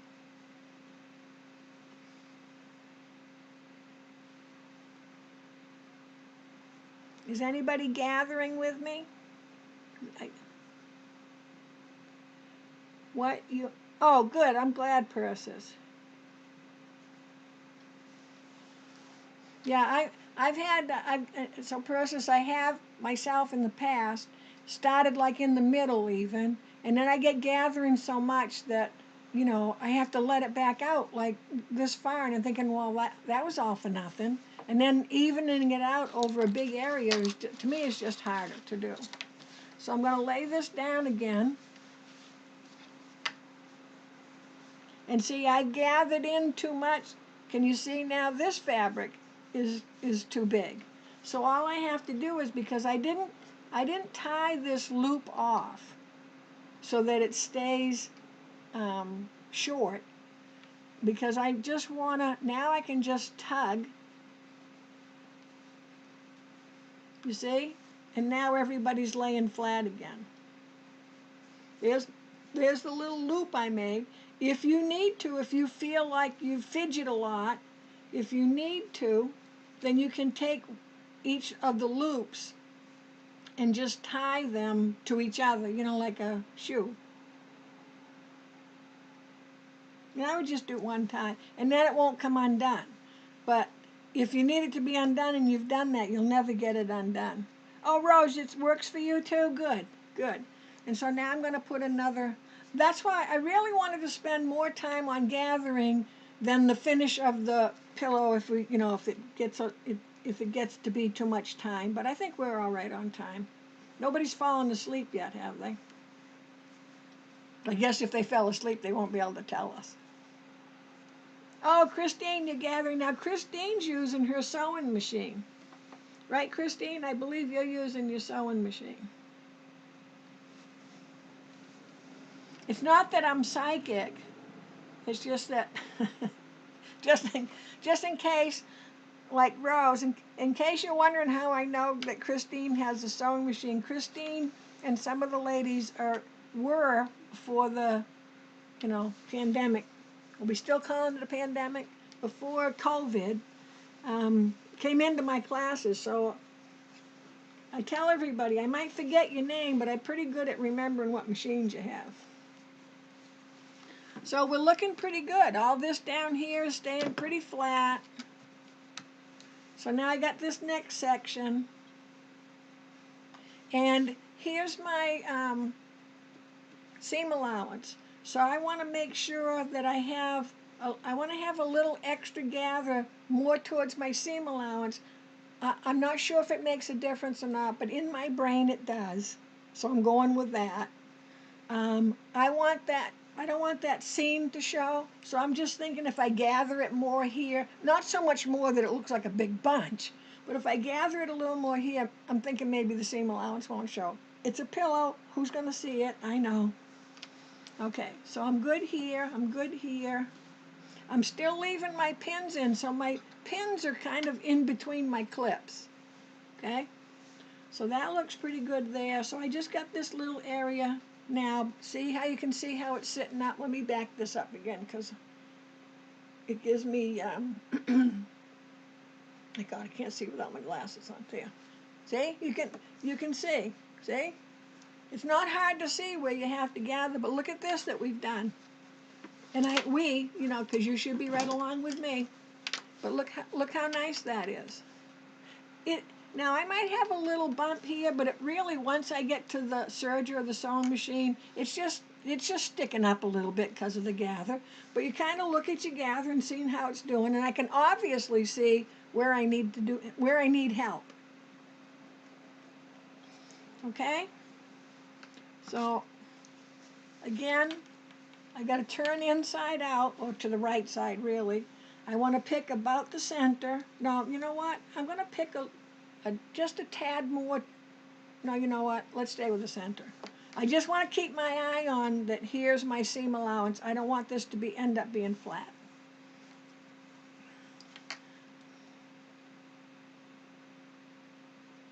You just have to be careful when you grab those two needle threads that you might grab the looper in at the same time, and you'll never be able to pull it any bigger because the looper is going vertical.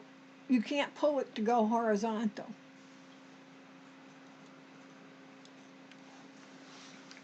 Oh.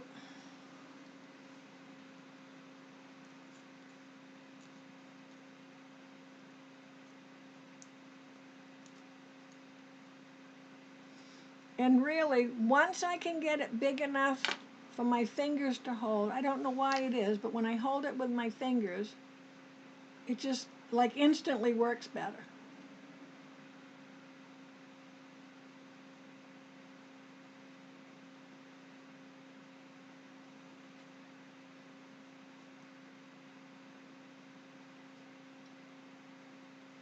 So I'm trying to think of what can we make with the pleater, with the sewing machine ruffler.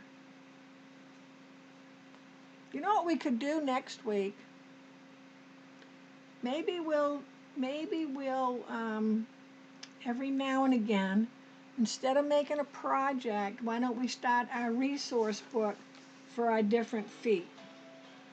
I'll have to think about that because Saturday sew along is usually sewing along. I may have to do the feet during the week.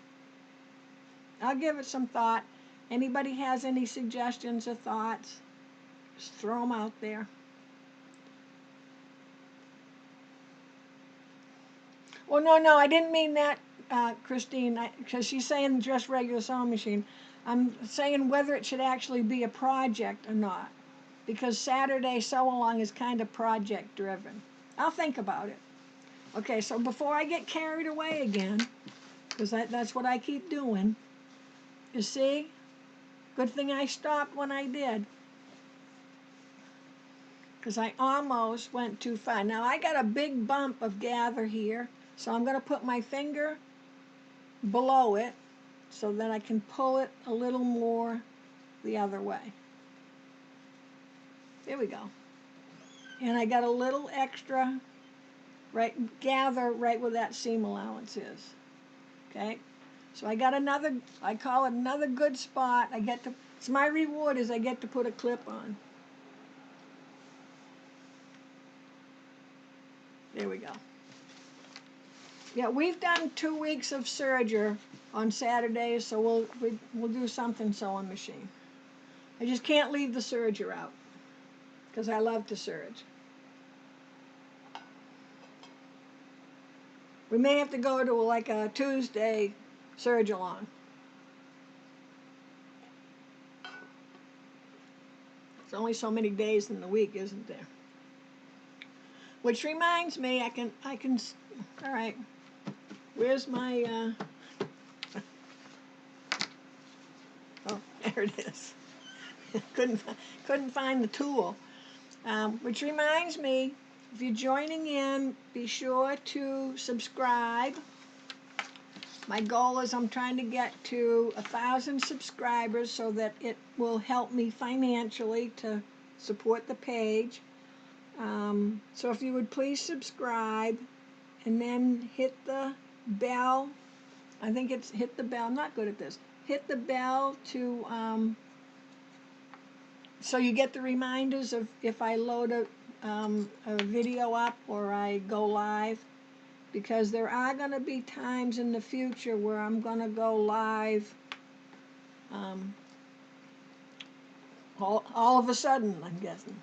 Oh, Persis, you like the different feed idea? Yeah, we may have to do that another day, or I may just do it as make some small quick videos for the different feet, so we can make little samples for ourselves.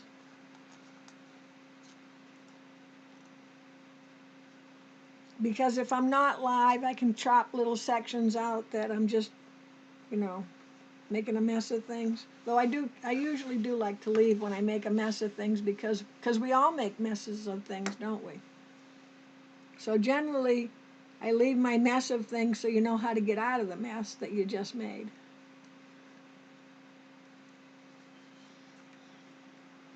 We all make those, we all have those days of sewing that things go wrong.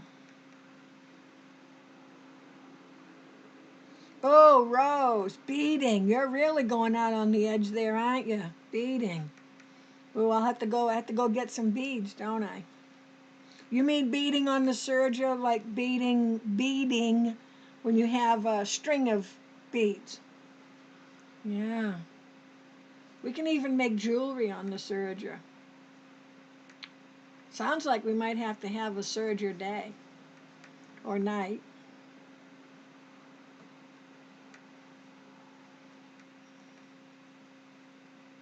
Okay, this one, I have one thread that wants to work better than the other thread. Sometimes I just go with that. You just have to be careful that you don't break the thread. Okay, so here I go again. I gathered in more than I needed to. So the first thing I'm going to do is try to make it a little more even, because I seem to be bunched up in one spot. Must have been when Rose mentioned the beading foot. Lace, not lace, elastic, string, oh yeah, string beads. Pearls or something, aren't they, like at Walmart or somewhere? I guess what I'll have to do for the Saturday, or if we go to a serger day, is I'll have to make a list of notions we might need for the future so that you don't have to run to the store every 2 minutes, or you can order online. Or maybe I can even put a link where you can order online. So I got another section done. How about you?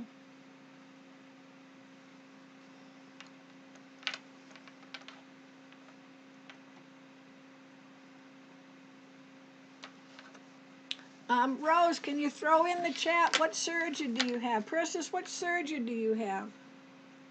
Oh, look, I got a little section that looks there. It looks pretty good. Yeah, of course I'm going to blame you, Rose. Of course. Well, because when you mentioned bead, my brain started going, and I'm easily distracted, Rose. So how you guys coming along? I'm getting down near the end. And again, I don't mind if it's bumped up a little, because it'll all flatten out when we send it through the serger. Like the serger's going to run by itself. When we send it through the serger.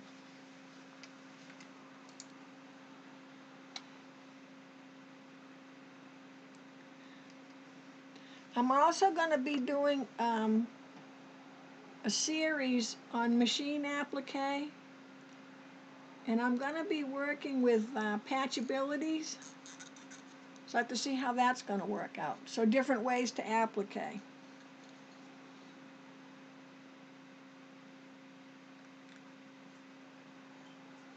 I have to remember that when I talk, you don't hear it. I swear it must be a 5-minute difference. I swear. So if I ask you something and then you answer, by the time you hear it and answer, let's see. Oh, don't have a serger. Oh, good, good. Yeah, because a lot of things, they work for both the serger and the sewing machine. I try to include the sewing machine when I do something with the serger if I can, because I know people don't have one. Watch out, Rose, you may want to get one. Okay, Persis, you have a 15-year-old baby protege. I don't remember that name, protege. So you don't I'm guessing that there's no air threading. Works great. Yeah, yeah, yeah. So Persis, because I know you, so I have the Triumph, and that gives you, if you look at your serger, you don't have much room to the right of the needle. So this one, now this is serger and cover stitch, because I do both. But yeah, Persis, it's that time. Oh, you know what, Persis? Baby Lock does, and they do it's Serger month. There's a Serger month. It was started by Baby Lock, and they do specials. And I want to say it's April. Could be March. I'll have to find out. Where they do some special deals. Okay, so I pulled so much that I'm lopsided now.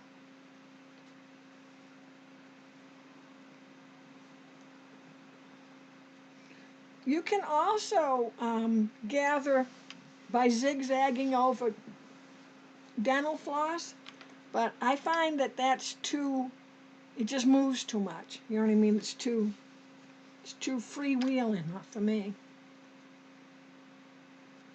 So when I lay this down, I just kind of eyeball it. Don't try to be exact. I'm going to tell you that you're not going to notice it. Don't try to be, okay, I got 1/8 of an inch more here or there. I will be sure to always tell you when it really matters to do it a certain way. But in this case, if you got a little more gather in one spot than the other, well, it doesn't matter. And remember, it's a pillowcase. Oh, Persis, you have a separate cover stitch machine. Okay, so if you're gonna go Baby Lock, then you're gonna go with oh my God, they got new names now. There's a 4-thread that sits high, has the same threading as this, and it has the air needle threading. There's a 4-thread. I can't remember, is it the Acclaim? I don't know. They changed the names last year, and normally I remember that stuff, but not having worked that much in the store. But there is one. It's really nice. It's a 4-thread, and it does the wave as well, but it's higher up. Sits so it has more room. What is it? More room from here up than some of the other sergers, and it has a little more room on the right, but it also has the air threading for the needles and the regular air threading. What is it? Jet Air? What is this one? Oh, this one's Revolution Air.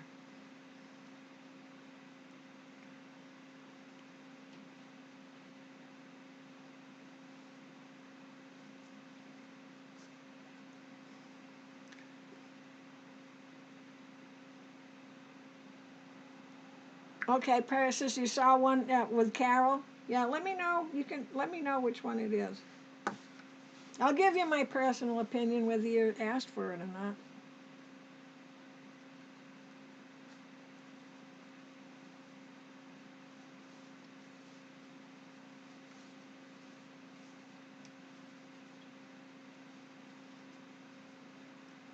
It's so quiet when I should have maybe music in the background. Oh, I'm almost at the end. You guys that aren't gathering are probably saying, oh my God, please hurry up. You know what? We are going to do one more serger class because I want to do a zipper bag on the serger. Sorry, Christine, but you can do it on the sewing machine. Oh, that was my best pull of a loop today, right there. I must be getting the hang of it. That pulled up so well that I don't think I even need to do more gather. Okay.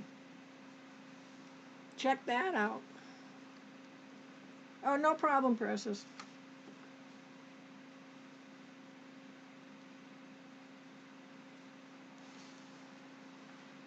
Rose, you still with me?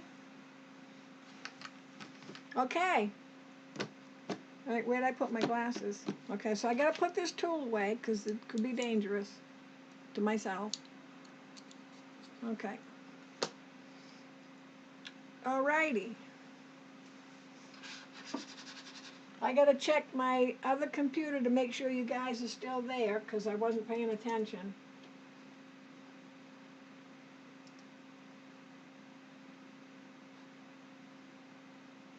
Okay. Sometimes if the YouTube freezes up, I don't always know it because that computer's behind me. It doesn't beep. Okay, look at us go now. So now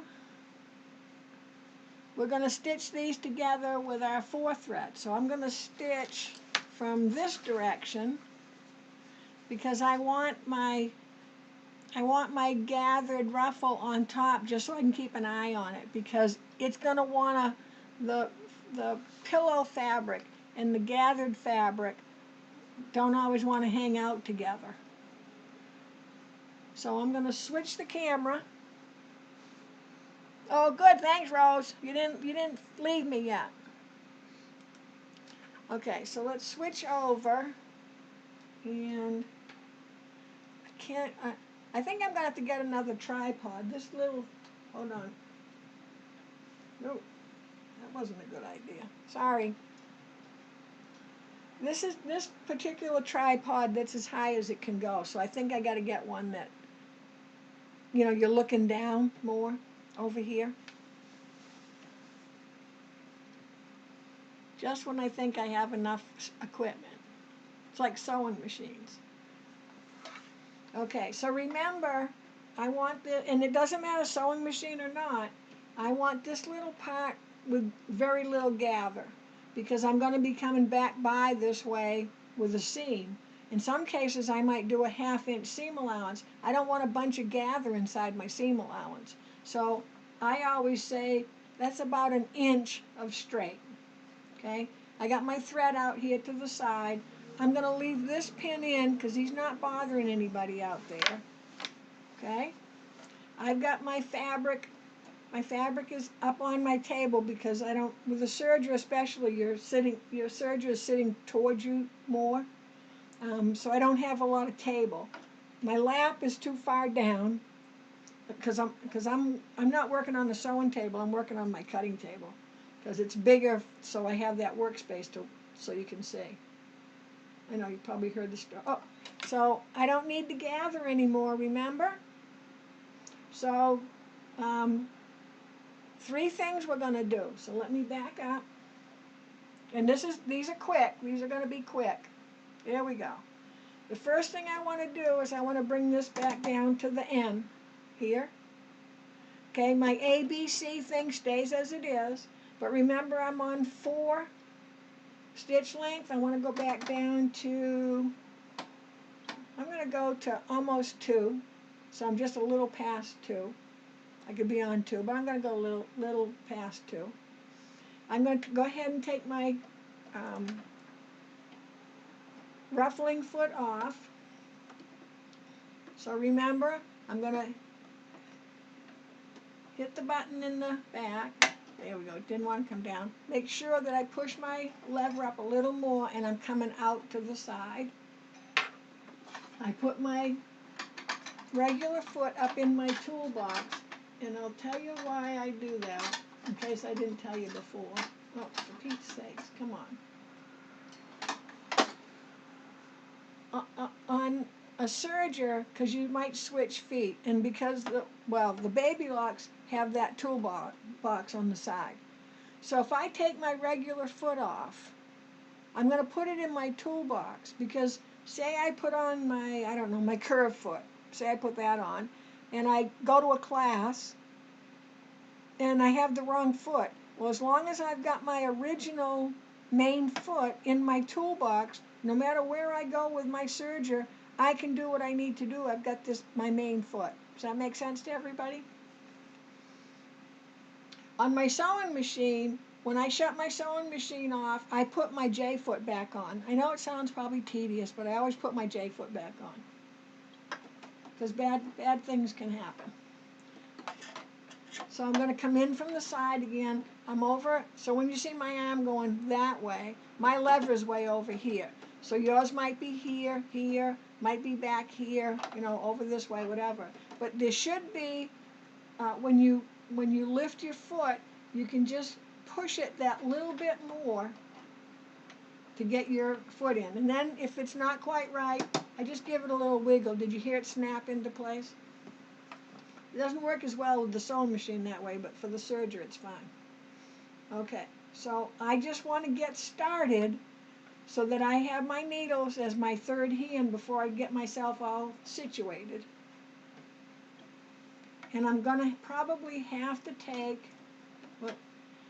now, this time, I'm leaving my knife in play, but I'm going to eyeball and stay to the left of my knife, just barely. So if I skim a little bit off, I'm okay. But I don't want to cut my gather stitches before they're stitched. So if you're concerned, on the baby lot right here, as I can turn that, and my knife is now gone down. Okay? So you can put your knife down, and most sergers, you can either you pull the knife out and turn it down, or if it's up here, you can turn it up. But most sergers, that knife can be, I don't think it always has to be unscrewed and taken off. A lot of them you pull it out and turn it, and it pulls a little bit hard, and turn it out of your way. That way, if I come over, I want to make sure I stay enough to the right that I don't want to have my stitches hanging off of the fabric. Because on a serger, because it doesn't need any fabric to make the stitches, you could end up with half of your stitches off of your fabric, and that, you know, it doesn't look pretty. So let's put the knife down. I did mine, now it's on lock, and it says lock right here. And I'm going to use the edge of my foot. You just have to be careful. You don't want to go too far right, because it's going to mash all that fabric into the loops. Does that kind of make sense? Because there's nothing cutting it off, and it's got too much fabric, it's going to bunch up, and we don't want to have like a real hard seam here. That's why I personally leave my knife up and I keep an eye on it. But if it's the first time you're doing it, and I'll do it with you, if you want to put your knife down, go ahead.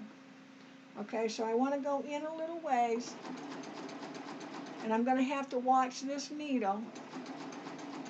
Okay, so my fabric is now under my needle, so there's my extra hand. And I'm sorry, but I have to kind of put my pins away as I go along, or they'll be all over the floor. So see my little pin things right there. I'm just going to go a little way at a time, because I told you that the gathering fabric and the flat fabric don't want to always hang out evenly together. So I'm just going to go along and do a little section at a time. And I did take this pin out that was over here once I got settled in. I don't like to leave pins in because I forget they're there. And you don't want to make a pillowcase for someone and leave the pin in. That would be kind of mean, wouldn't it? All right, so maybe you do.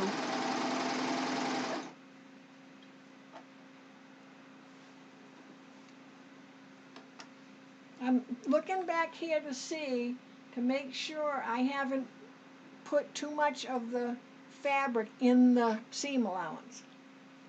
I just want to keep an eye on it. I'm going to take this pin out. When I do, I always hang on just as if I was on the sewing machine. Look, I tried to put the clip in with the pins. And I'm looking again to make sure that my fabric and my ruffle are together.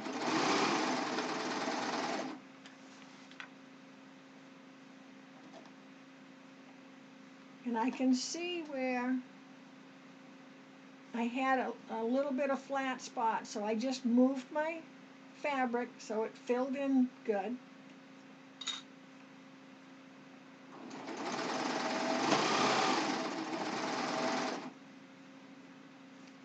And I'm checking again to make sure that I don't have, because I have my knife down, I don't want to keep getting way over to the right and end up with a big bunchy feeling.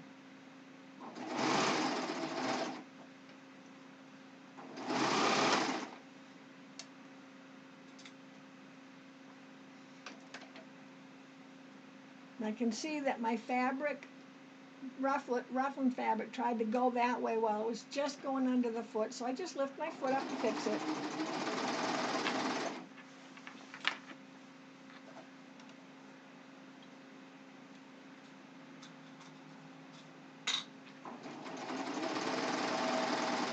And also I want to make sure I don't go fabric too far to the left, that my loops are hanging out in nowhere land. And you know, this kind of holds true when you're sewing. You got to pay attention to these things.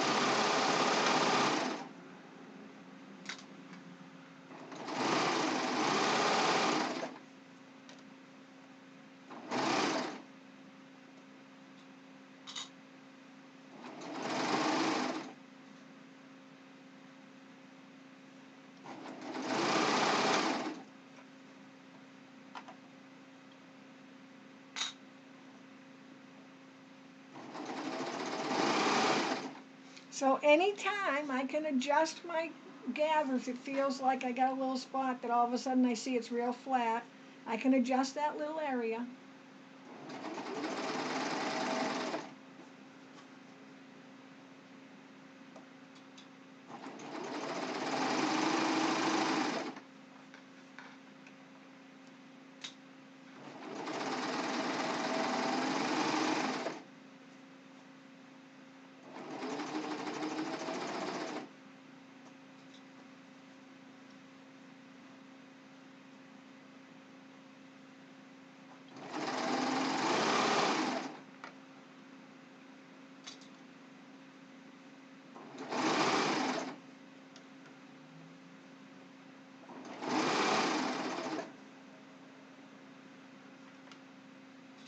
I'm getting near the end.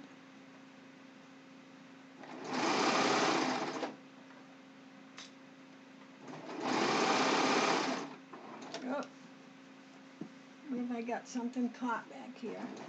All right, I've got a problem. I don't know why, but so what I'm going to do is, I can see I'm bunched up back there for some reason. So I'm going to stick a couple pins back in where I was, and I'm turning my fabric this, so I'm now, what is this? Parallel to this, horizontal, because I want to serge off and see what's happening back there.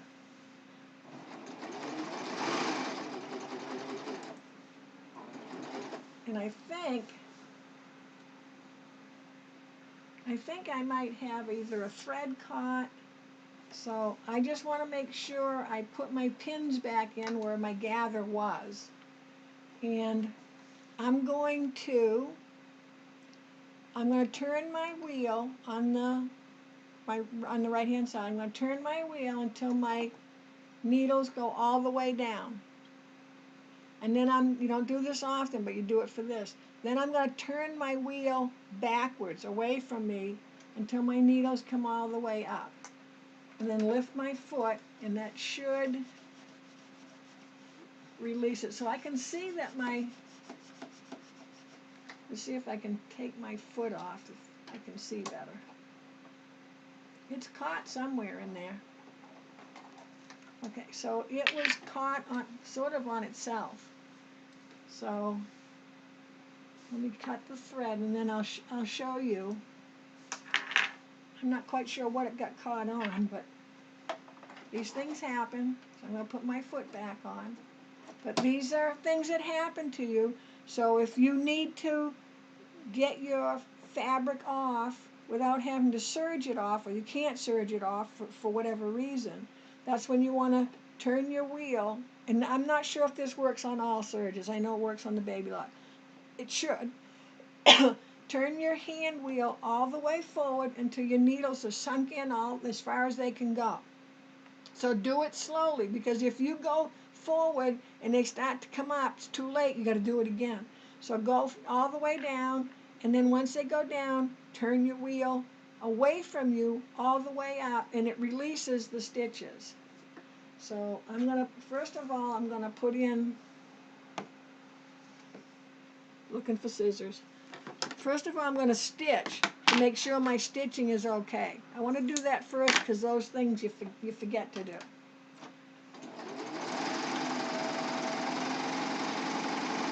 Okay. So I know what my problem is I forgot that my knife's not up. And I think I got too much fabric going to the right. So, because I look at my knife. Now, when I turn this, the knife doesn't pop back up. It doesn't come up until you start to turn, till the wheel starts turning.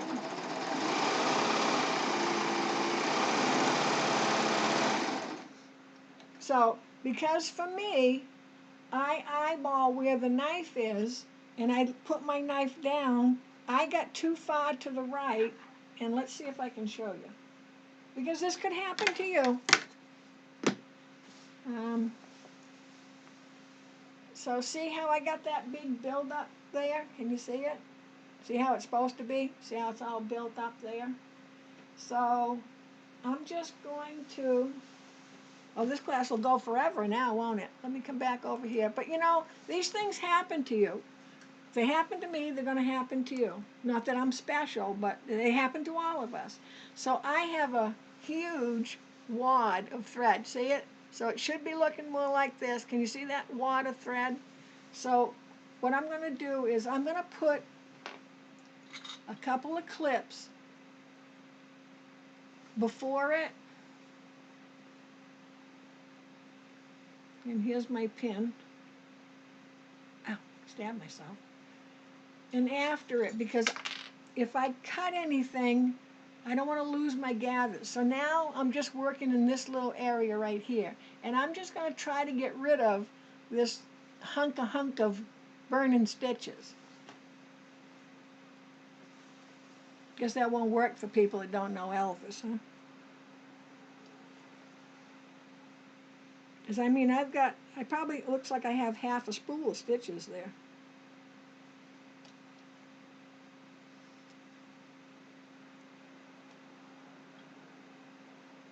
And really, all I'm doing is I'm hopefully I can just take out that whole extra looper stuff. Let me see. And my needle stitches are so tiny because they were stitching and practically staying in place.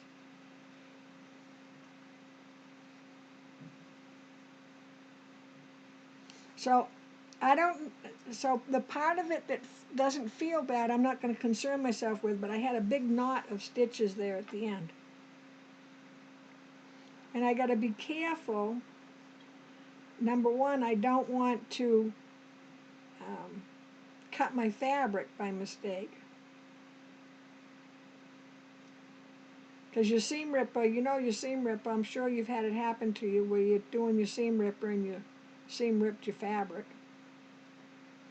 We've all done that, haven't we?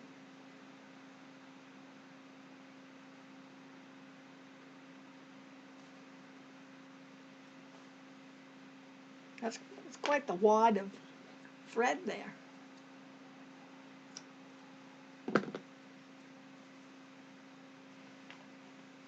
Now you're all waiting anxiously to see if it all works out okay. It's like watching the end of a suspense movie.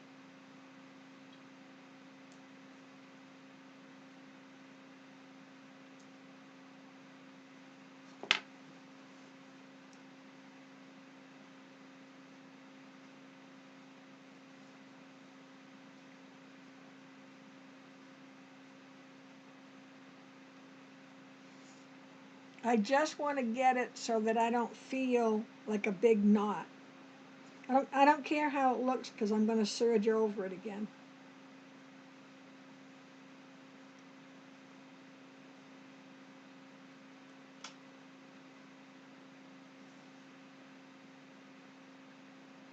And I'm pulling the two fabrics away from each other to make sure I don't have a big clumpy mess between the fabrics as well.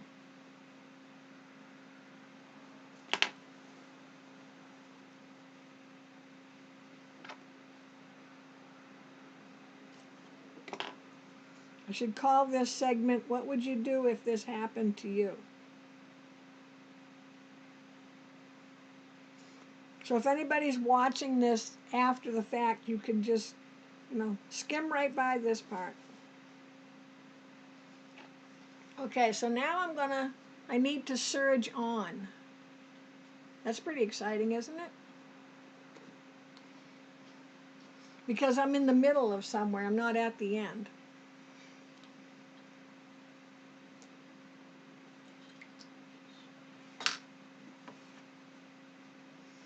Okay, so let me switch back. Okay, where was I? So here's my bad area between these two clips. So I'm going to move this clip, I'm going to put a pin here. And I'm going to put the pin, now I'm going to put it here. I was going to put it out further. I'll put the pin here. I'm going to take this clip off because the clip's in my way for when I serge on. And what I'm going to do, and I have to do it fast, I can't do like slow-mo. So what I'm going to do is I'm starting up where it's good. And I'm going to serge on quickly. It's like pulling out into traffic. So here's my stitch I already have, and I'm doing this backwards because it's this way. But here's my stitch I already have. I'm going to just come from here and merge on, just like if I was coming into traffic and I got to get over into that next lane. So I'm going to merge on. How's that? We're going to merge on, okay? Except I'm coming driving this way. I'm driving towards you. But you get the idea. So I want to merge quickly into traffic, into the travel lane before someone, hits me. So I'm up in the area that's good, a little ways up, because I can go over my stitch in a little bit. I'm okay. So where my needle is here, do you see my needle? Or my pin, I'm sorry. My pin is here, is the beginning of the area I need to stitch because there's no stitching there. So I'm going to merge a little ways up here, okay? I just have to do it quickly. First I got to find my pedal and make sure my foot's down. Okay, so I merged. You just can't see it. Sorry.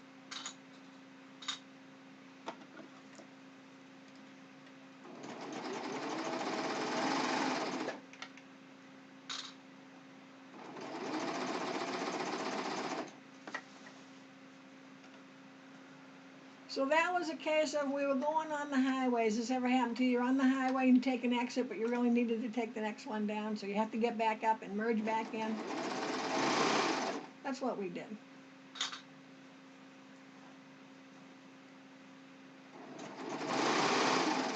And now see my eye, because it's used to looking at the knife to do this, so my eye's back where it belongs.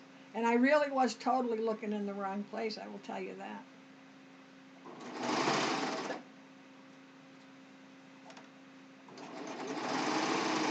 I want to make sure that here's one of those little tail ends. I'm going to get rid of that.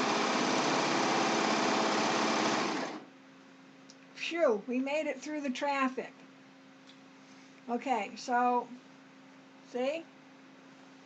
And let's see if, now I'll bury these threads the same as we did last time. But see, can you see where I merged in? A little bit right there. So I merged right in. Okay? Alright, so right sides together. Now normally you would go and iron your ruffle. So it's ironed, hold on. You want to iron it so, and you can feel the seam allowance. The seam allowance wants to come this way because it's too hard for it to go that way. So my seam allowance is facing towards me. It's going to naturally want to do that. So you're just going to press that, because it's easier to press this now before you close it, the pillowcase up. But I just want to get it done for you. So the only important part is I want to match up my ends here.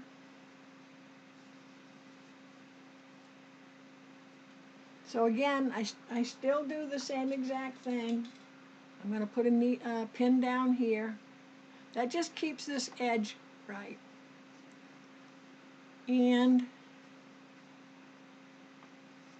I don't want to put a pin at the end. That won't do me a bit of good because I'll have to take it out before I even start serging.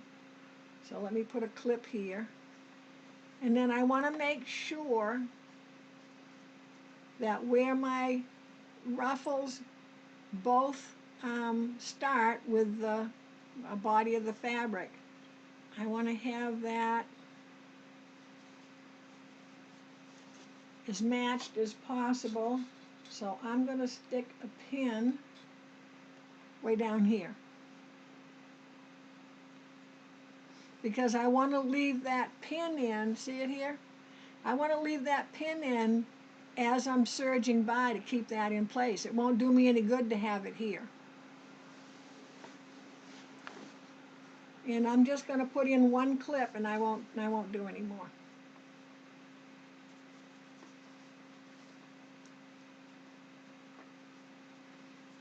If you want to clip all the way to the bottom, you can.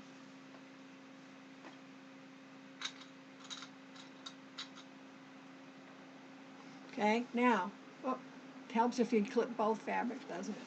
I will go to the end, to the very end, and line these up.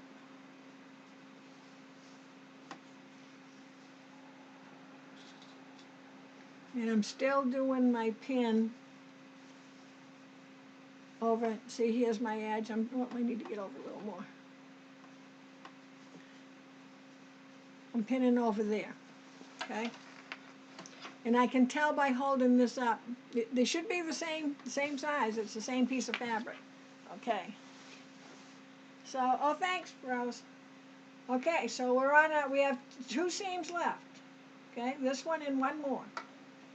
So, let me switch cameras. Here we go. So, I've got remember my threads that are extra? Well, they're going to help me. I'm going to hold on to both of them. One guy's a little short. And they're going to help me get this keep this nice and straight. And I don't know why it does it. Maybe just something in my little brain that thinks that it's doing that. And I'm going to make sure that I've got these threads ready to go. So I'm going to go ahead and grab onto these little guys. And remember, I'm cutting a little bit off again, because that's what we normally do. And I can go ahead and take that pin out that I had extra. So now I want to look at where my ruffle seams come together. That's all I care about right now, and I'm hanging on to this guy to help me out.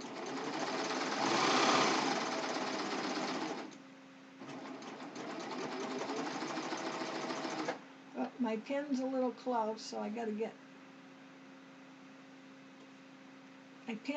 I should have pinned just a tad more left. So hopefully I didn't mess that up. Okay. And now I'm holding my fabric like I always do. And you can see that in, I think last week's pillowcase, I showed that quite a bit.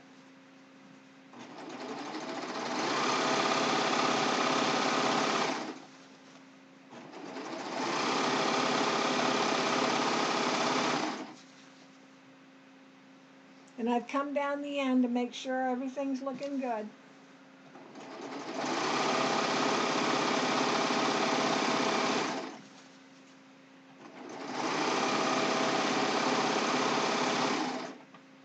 I'm going to take that pin out over on the side.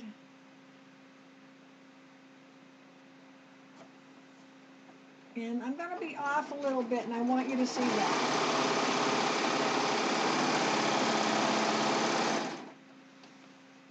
Okay, so let's quickly do this. I'm trying to do this quickly because we've gone a long time.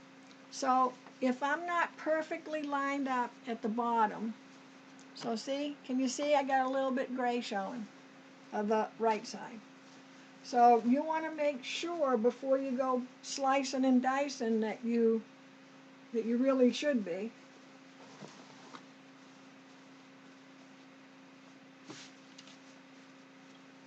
And you wouldn't do it in this much of a hurry, but I want you to see. So I want to make sure this is nice and flat. And I can see right here.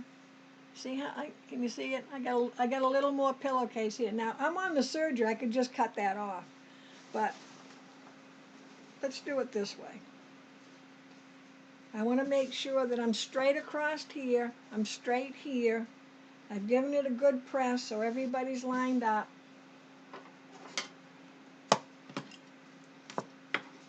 So you're not going to do it quite as quickly as this. I want to make sure I'm lined up across here and across the bottom of the spoke here and here.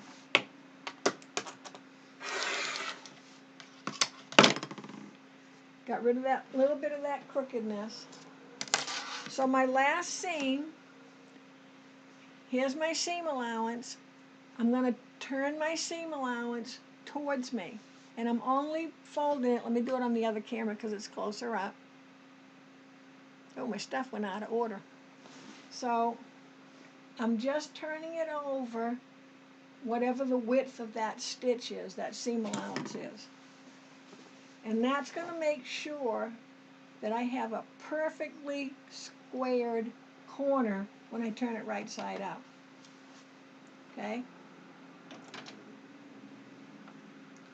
And it's only the fold is exactly the distance of the stitching.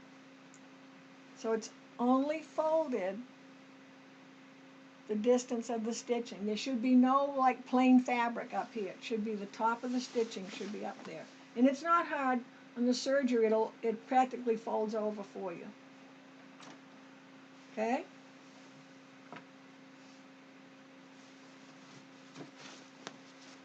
Well, pillowcase keeps falling on the floor.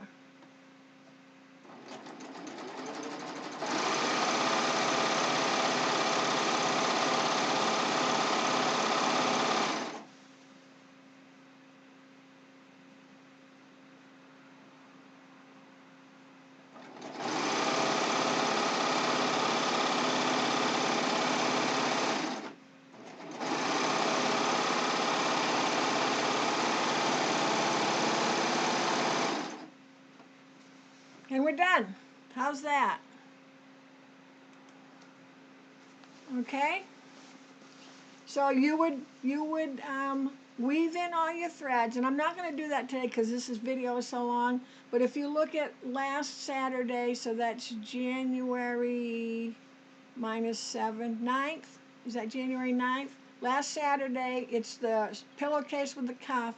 I showed you that. But when you turn this, so see there's that corner where we have that little fold over. So let me just do that corner so you can see it's really true.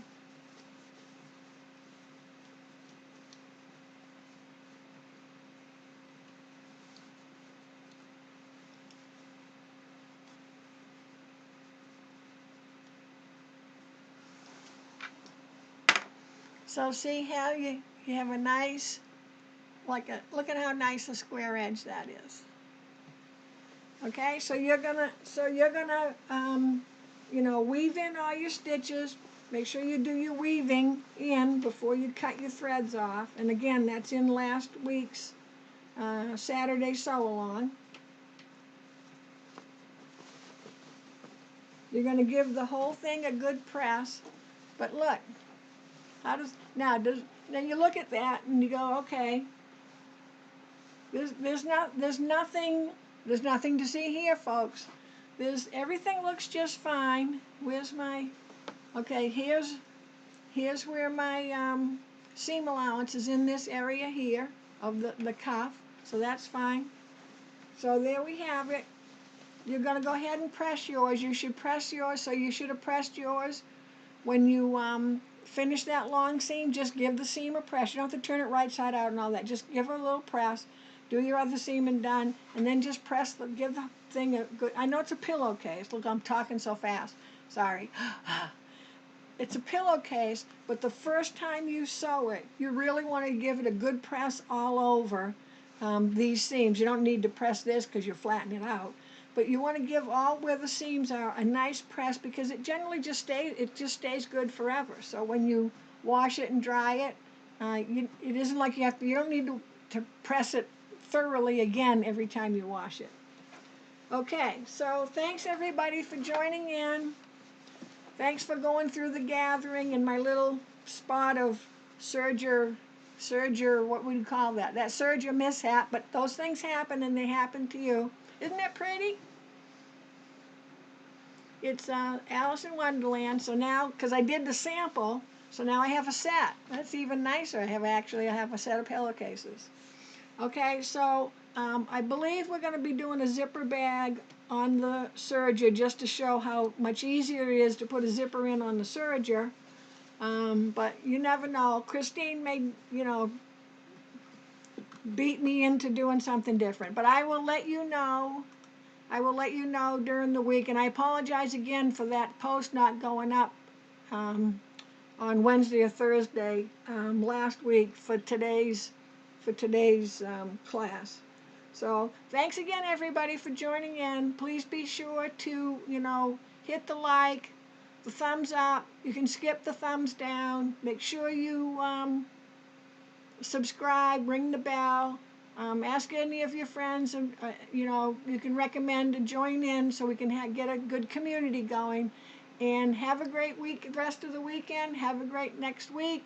Have a great rest of January, and I will talk to you Saturday or Thursday night at 7. But if you're doing the Saturday so long, it'll be back to 1 o'clock next Saturday, because I don't have a class to teach next Saturday.